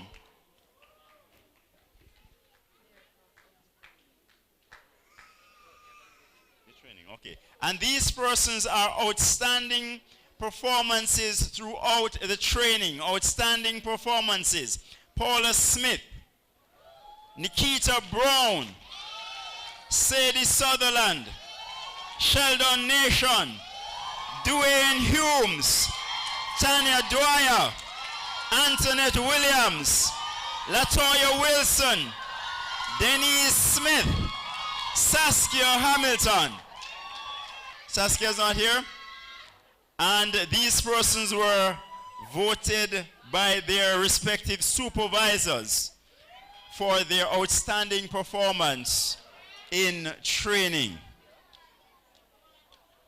All right, ensure you turn properly to the camera.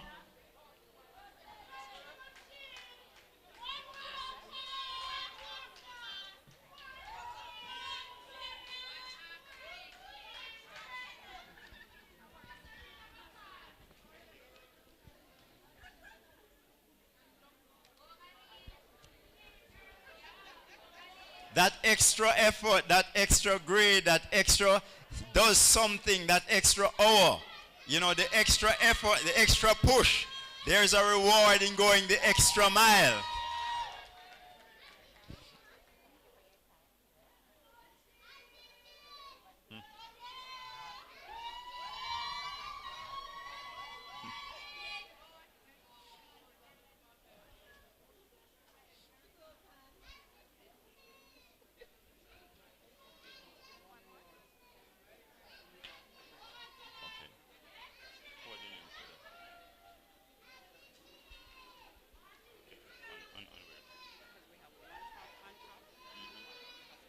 Okay, so you're going to call the names? I think the voice come up. Huh? Okay. All right, so we have leadership awards. Leadership awards. Yeah.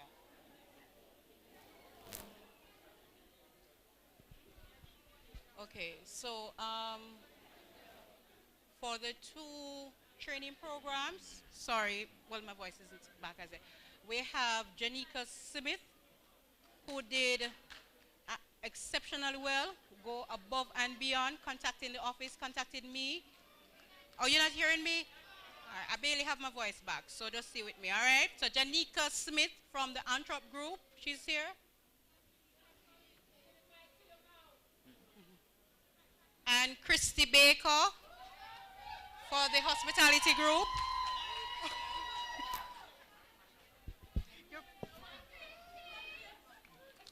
We're going to have Mr. Meeks to give, present that award to Christy Baker.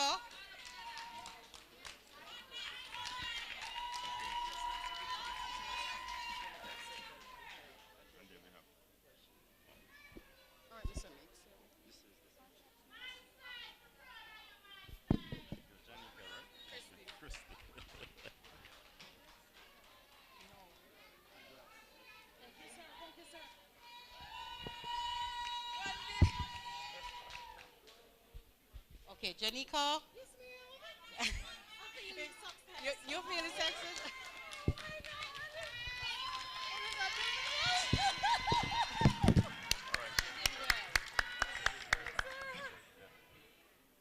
Hold on, let me give it the best side.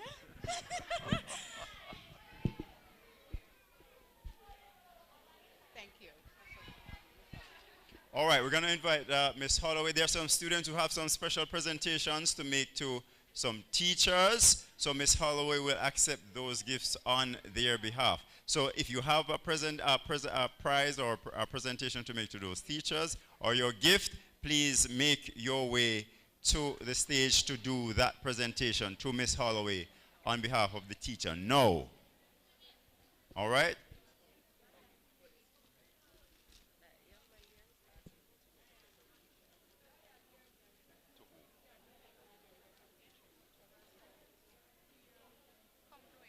Come, Dwayne, come. Ryan.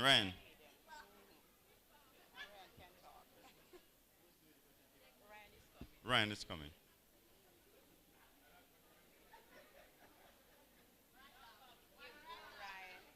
This is yours? Right. Oh, how am I going to do this now? On behalf of the class, whatever. On behalf of the class Group A, we present this token for Miss Simit and this one for Miss Medley.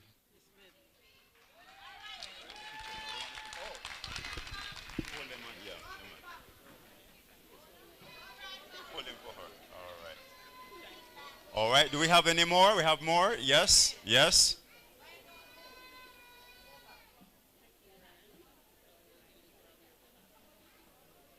All right, great. Hi, Miss Howell. Good afternoon, everyone.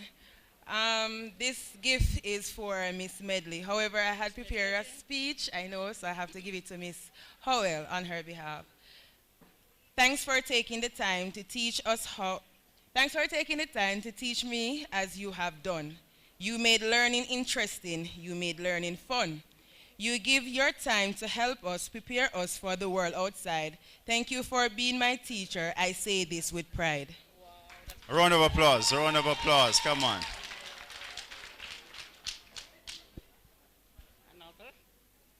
Good afternoon, everyone. For Mr. Courtney Skyers. Your support in resolving issues, challenges was invaluable. Your ability to tackle complex problems with grace and expertise is truly impressive. Thank you for going above and beyond to help. Come on. Keep the applause going. I know Mr. Skies. I know the great work he does. All right, keep it going. Good afternoon, everyone. This gift is for Miss Medley and Miss Simit. I don't think they are here, but I just want to tell them thanks for the goodness that they have done for us. I have a song to tribute, but I will wait until I present it to Mr. Young. Okay, all right. Come on, round of applause.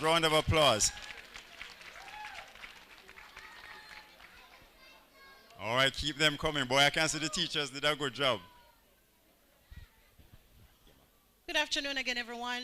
From the Entrep group, we have Mrs. Hibbert. She's not here today, but she sent her love this morning. So on behalf of I'm sending a message.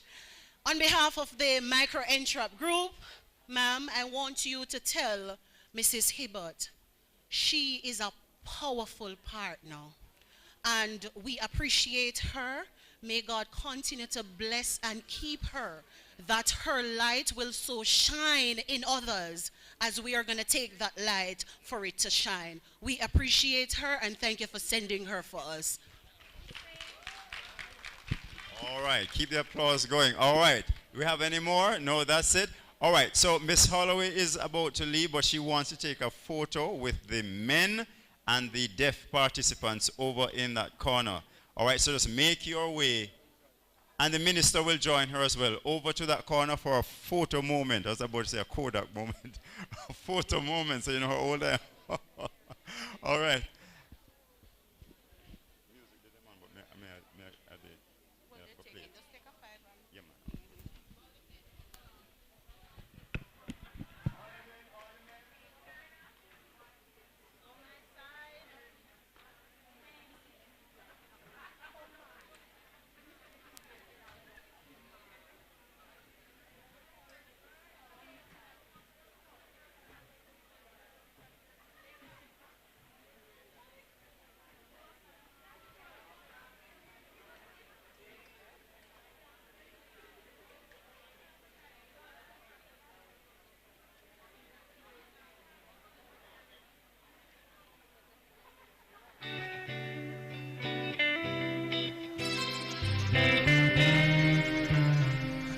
was born with everything I need to be me, with wings inside my mind to set me free. I know I've got vision more than my eyes can see, and I know I rule my destiny. So no matter how hard you try, no, you can never change my mind. I know if caterpillars can fly, so can I. So can I, yeah. I know if caterpillars can fly, so can I. Hey, watch out now. This a for every caterpillar member say you can't fly. Don't watch no mosquito or no sunfly. Don't sit down and complain, get up and try. Said the word, the whole universe comply. Aye. Work on your goals and build them. Take time and sharpen your skills them. And your dreams don't make no one kill them. Them soon see your wings them. And no matter how hard you try, there's a fact they can't deny. If caterpillars can fly, so can I. So can I, yeah. I know if caterpillars can fly, so can I. So can I, yeah. Yes, I know that I can fly. For I've learned the laws of life. I know that caterpillars can fly. So can I. So can I. I was born.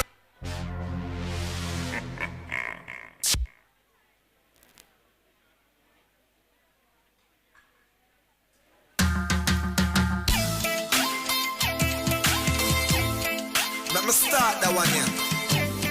Like how Martin Luther King would have started. My dream, my dream, my dream, my dream, my dream. Tell you my dream is to live my dream. Hear the most I in me sleep when me sleep. Tell you my goal, my goal, my goal. All of my goal is to reach my goal. Live a happy life, put it on me headstone. Nobody no fi cry over me dead. Look at me now, when them treat me less than gold. Put me in a box like a rectangle. Oh oh, look at me now. Oh, look at me now. Oh, look at me now. I mean, I tell you my life, where them used to go round me, go round. No one used to come round me. My life was so lonely. Look at me now. Look at me now. Look at me now.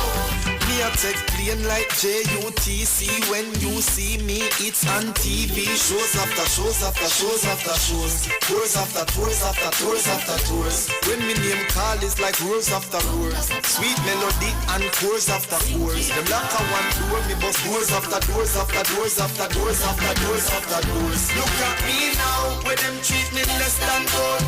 Put me in a box like a rectangle. Oh oh, look at me now. Oh, look at me now. Oh, look at me now. I me can tell you my life.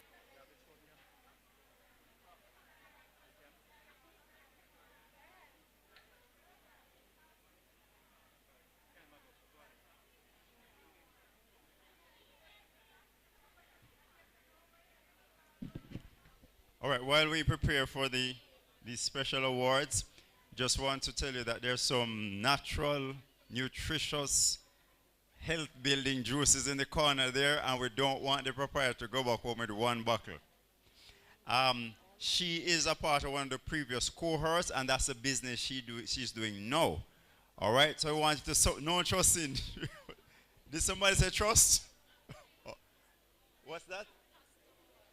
And castor oil and all kinds of facial or cosmetic things there. Don't let them leave back with one. You heard the minister talk about network and assisting the other. Your purchases is going to propel those businesses forward. So I want you to dip in your pockets and ensure that no item in that corner goes back home with the proprietors. All right? I've tasted one of the juices. I drink only natural juices, and I'm going to be taking 2 or 3 more bottles if you leave any for me. I'd prefer you not leave any for me. All right, so we have some awards, and I'm calling the names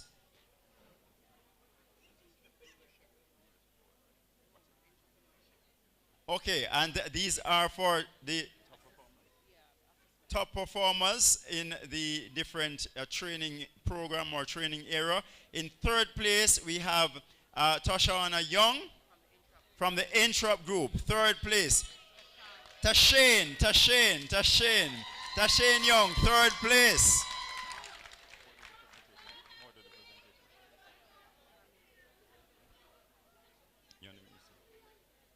Come, Mr. Young, come, Mr. Young. From young to young.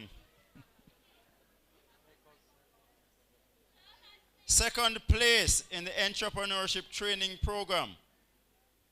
Gamalel War. Gamalel War. Come on, people. Come on. Second place in the Entrep training program, Mr. War. And first place, Mr. Christopher Christie.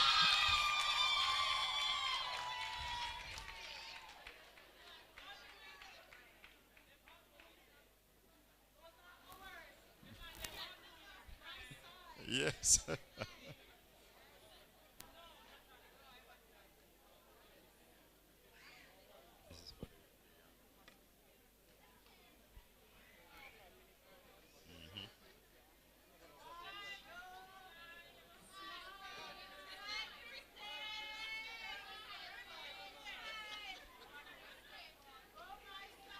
We're going to ask Minister Charles to make the presentation for the top awards in the hospitality public area. All right, so there's public area hygiene.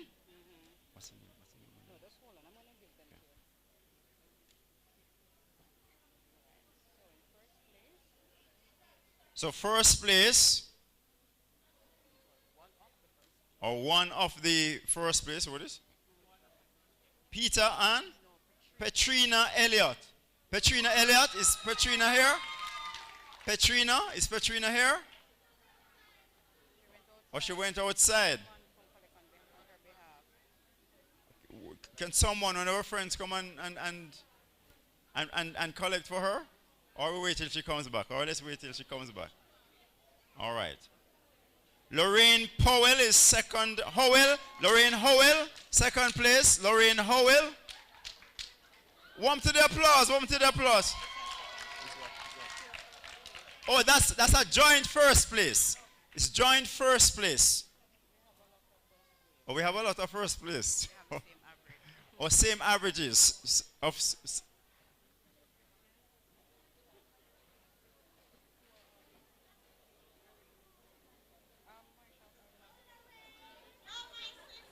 Marsha Cowan, make yourself available. Marsha Cowan. Just set yourself right at the stage there, right? Trisha Gay Rowe, make yourself available as well. Trisha Gay Rowe. Khadijah Foster, make yourself available as well.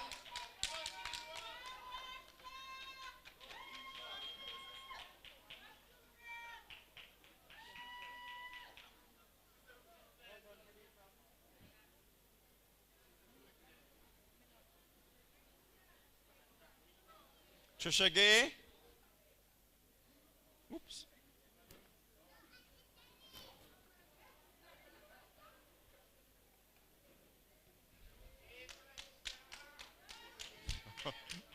One way, that's a one way.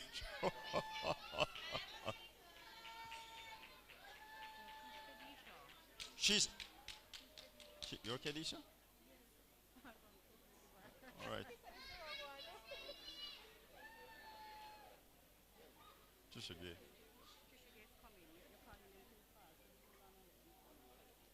That's Trisha Gay. Okay.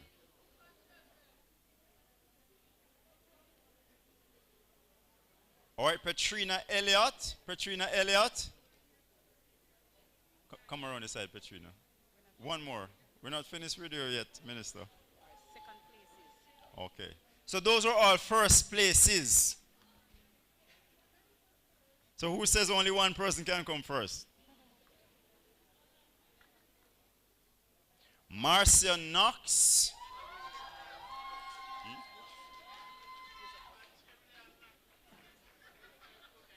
All right, we're going to ask Mr. Fennell to make some of these presentations for us. Nadia Knox.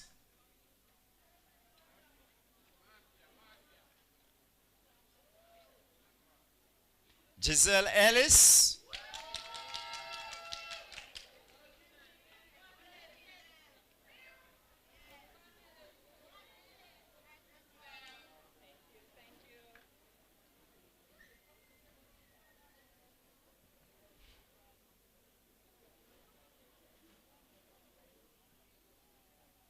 Giselle. Nikita Gardner.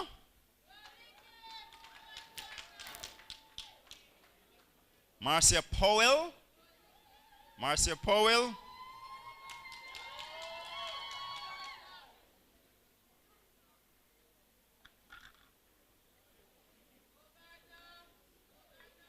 Yes.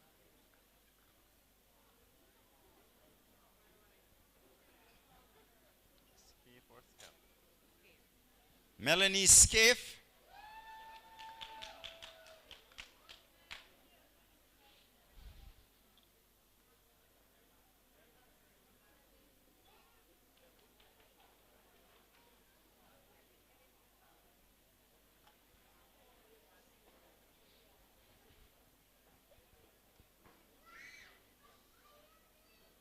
Katrina Dawson.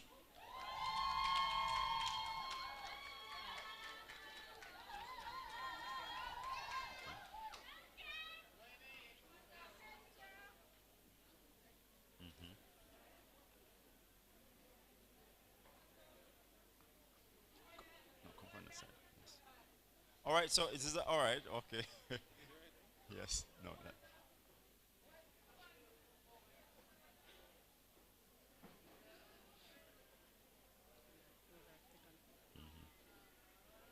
All right, thank you very much, Mr. Fennell. Those are second places. Third places, or third place. We're going to call Ms. Campbell to help us with some of these presentations. Terry Ann Francis. Terry Ann Francis. Terry Ann. Run, come, Terry Ann. Don't drop, though.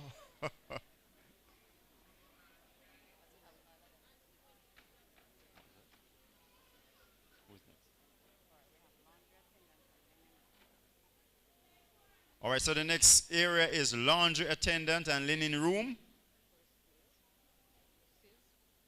And we have some first places.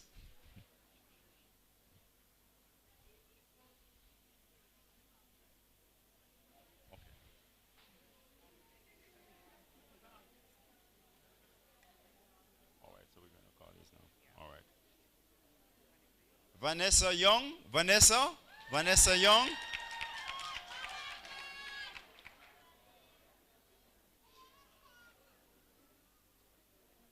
Griffiths. That's Aisha Griffiths. Aisha Griffiths. Aisha Griffiths. Make yourself ready. And Marsha Cowan, make yourself ready. So when you come on stage, this is the one way coming and then you go around. Okay.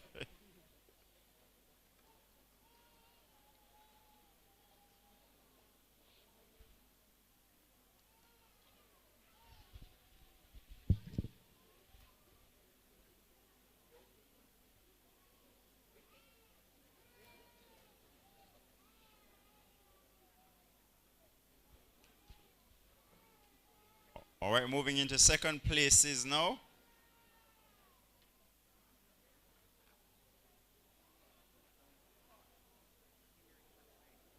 Miss White, Enrica. Enrica White.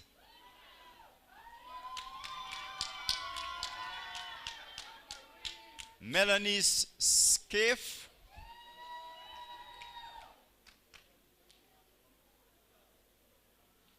Amanda Barrett, just make yourself ready at the stairs there. Amanda Barrett.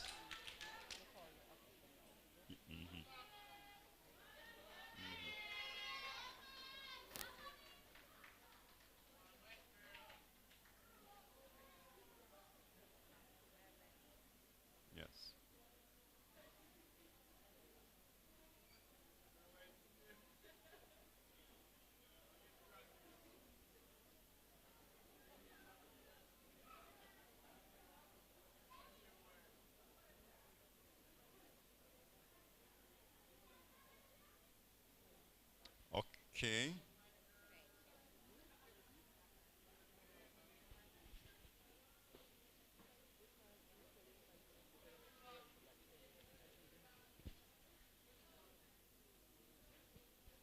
All right, thank you very much. I'm going to ask Sergeant Brooks to help us with the presentation of these. These are third places. Shanice Young. Shanice Young.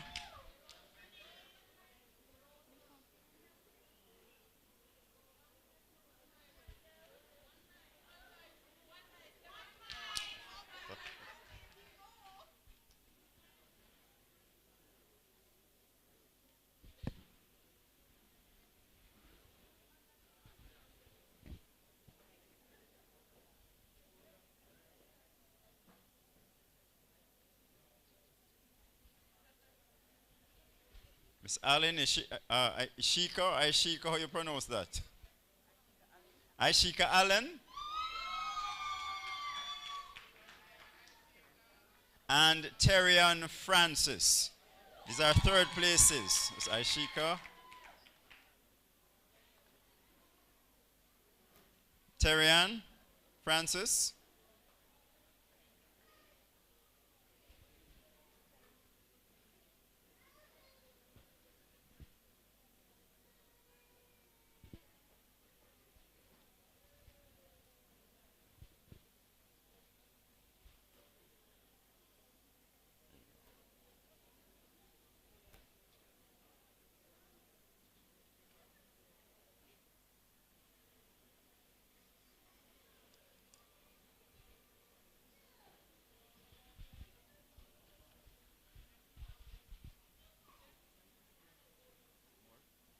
That's it. Thanks so much.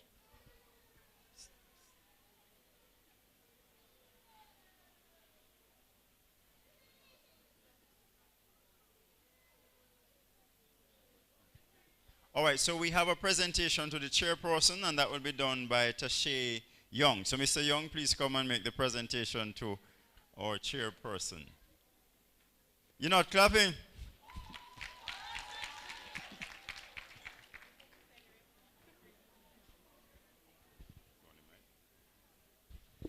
So thank you so much for your continued support and for a lovely event, guys. Am I wrong?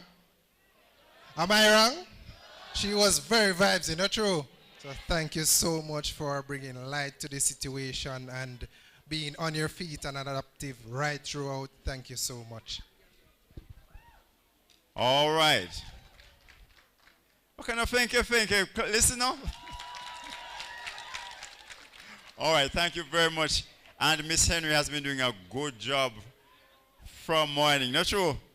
That's exactly why I could just sit in the corner and just enjoy everything that's going on, because I know you were in capable hands. We have another presentation.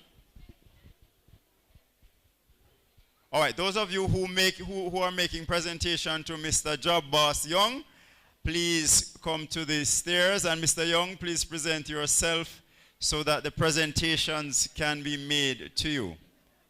So come, sir. And those of you with presentations to make, please line up. Yeah, yes, see the line? All right, one at a time, or is a collective thing? It's together? Good afternoon, everyone, especially the graduates. That's what I'm talking about. I am indeed feeling elated. It is a pleasure and an honor to stand here, proudly stand here on behalf of the entrepreneurs and hospitality graduates to present this lovely looking, rich gift basket as a token of our appreciation. And to say a big thank you, sir. Thank you for your selflessness. Thank you for your commitment. And looking at the results today, your efforts weren't falling by the wayside. Looking at the results today, I just want to encourage you to continue being an impactful leader, and just be reminded that an attribute of a leader is to create leaders themselves. God bless you and thank you.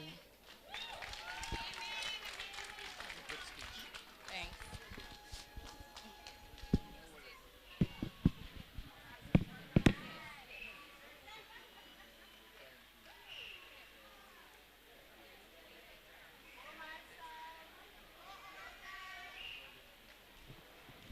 All right, next person.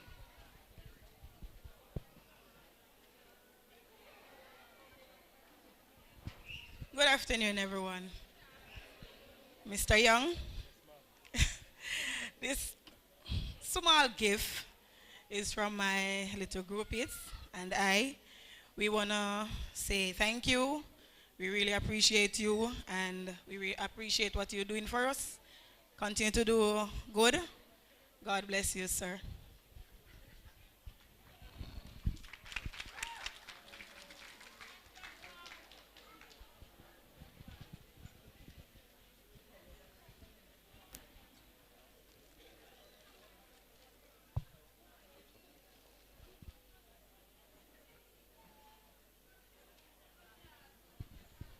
Good afternoon again, everyone.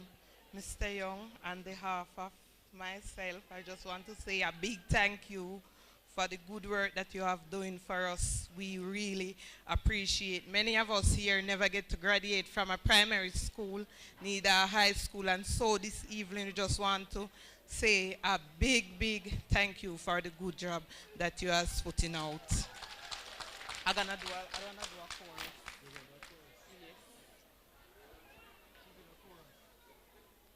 You believe in me and told me every day your action showed me you don't know how much this means to me. And I always remember the things that you say, and I follow my dreams where they led. It was you. You are the reason I'm here today. I follow my heart just like you. You changed my life, and I want to say my world is much brighter with you.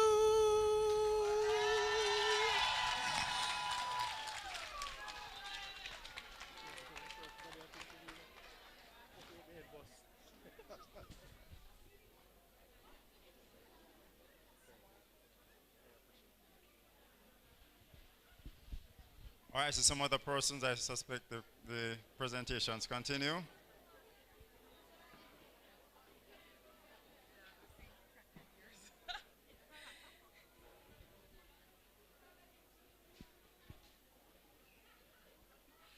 So, Mr. Young, from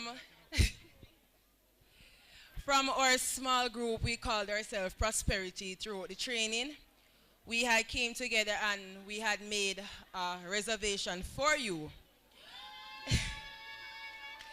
So this reservation is whenever you chose, because we know that you're a busy man, right? So whenever you chose to go and have dinner, you are you can contact Paula, by the way, and she will give you more information on that. However, we had a little bit of speech. To a hardworking man. When we look at you, we see the most handsome, hardworking, patient, and the most loving person. We see how hard you work and make an effort every day. We see you, we respect you, we got you, we believe in you, we appreciate you, and we love you. Round of applause, round of applause, round of applause.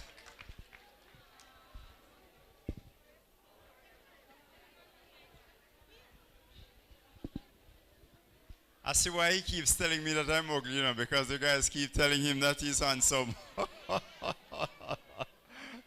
Now I know where that is coming from, because he never used to talk like that before. But it's just amazing. And the presentations we saw here, yeah. Yes. It's so heartwarming when you see and hear the responses from the heart.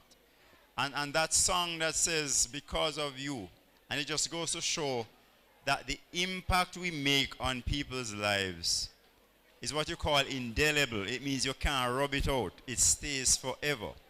So the thing to ensure is that your mark on somebody's life is positively permanent. You don't want to traumatize anybody negatively and scar them for life.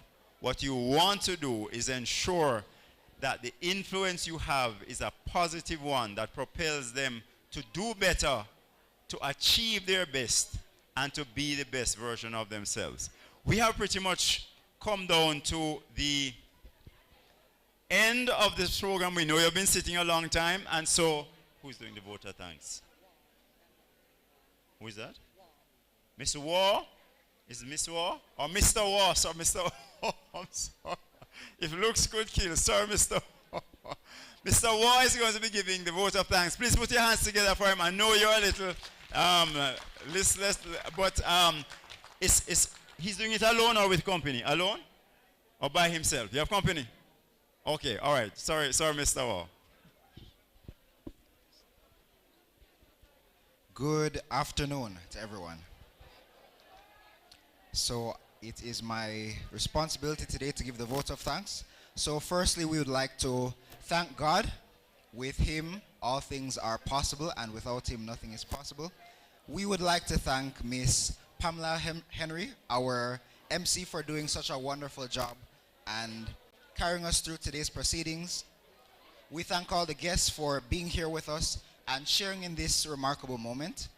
For Mr. Job Boss, he's busy, but he knows that we are very grateful for the tremendous impact he's had in our lives in such a short time. We thank Mr. Omar Fennell, the person for the Chamber of Commerce who was here with us, and Mr. Brooks from the Police Division who has graced us with his presence. We thank the Tropics View team as well as the team that is here, the Gulf View team, for being a part of the proceedings. We also would like to thank the Minister of Labor and Social Security, Honorable Pernell P. Charles, Jr., for being here and making the speech. And he gave us some really wonderful words. Success is not final, and failure is not fatal. It is those who have the courage to continue that count. And in closing, I would like to leave a thought with us, and it's that success and qualification are not the same. Success does not begin with having it all together, but by having faith in God, having courage, and the willingness to dream beyond your current level, envision beyond your current circumstance, and start at the bottom where it is most uncomfortable, doing the small, unseen, and boring things consistently and passionately. And if you do, you will find value not just in achieving your goals, but in the person you become along the way. Thank you very much.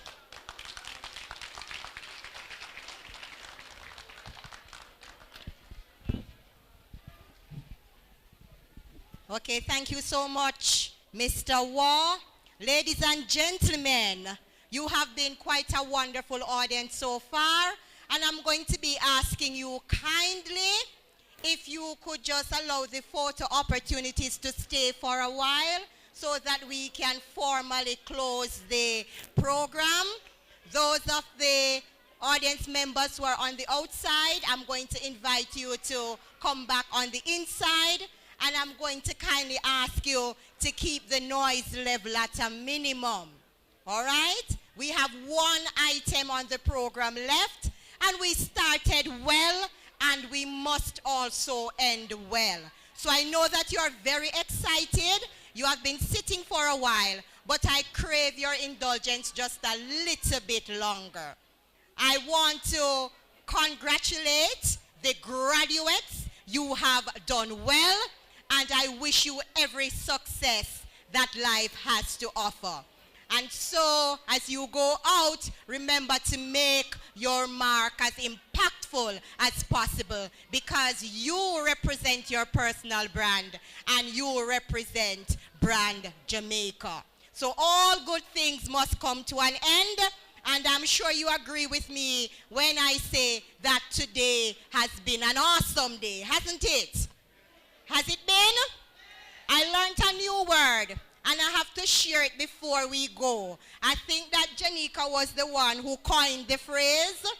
She said when she was asked, how are you feeling? She said she was feeling succulent, combining success and excellence. So that's a new word for this cohort. So when you go out, when anybody asks you, how are you feeling? How are you doing? You are succulent. So that's the new word today.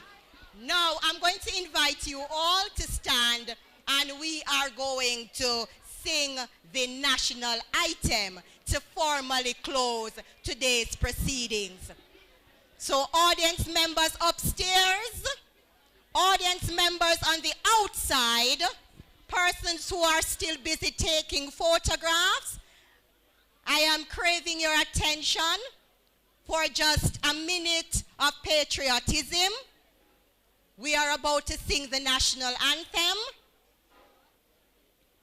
and I'm requiring you all to stand at attention and be as respectful as possible. No moving around, no sidebars. I'm hearing a bit of muttering still. As long as you're able to stand, ladies and gentlemen, I am kindly requesting that you do so.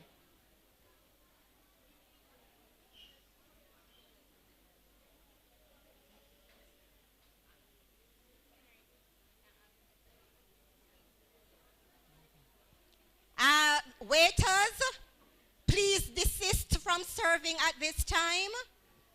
After the anthem, I know we are all hungry. After the anthem, we will pick up where we left off. Are we ready? After 2, 1, 2.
Thank you very much, and do enjoy the rest of the evening.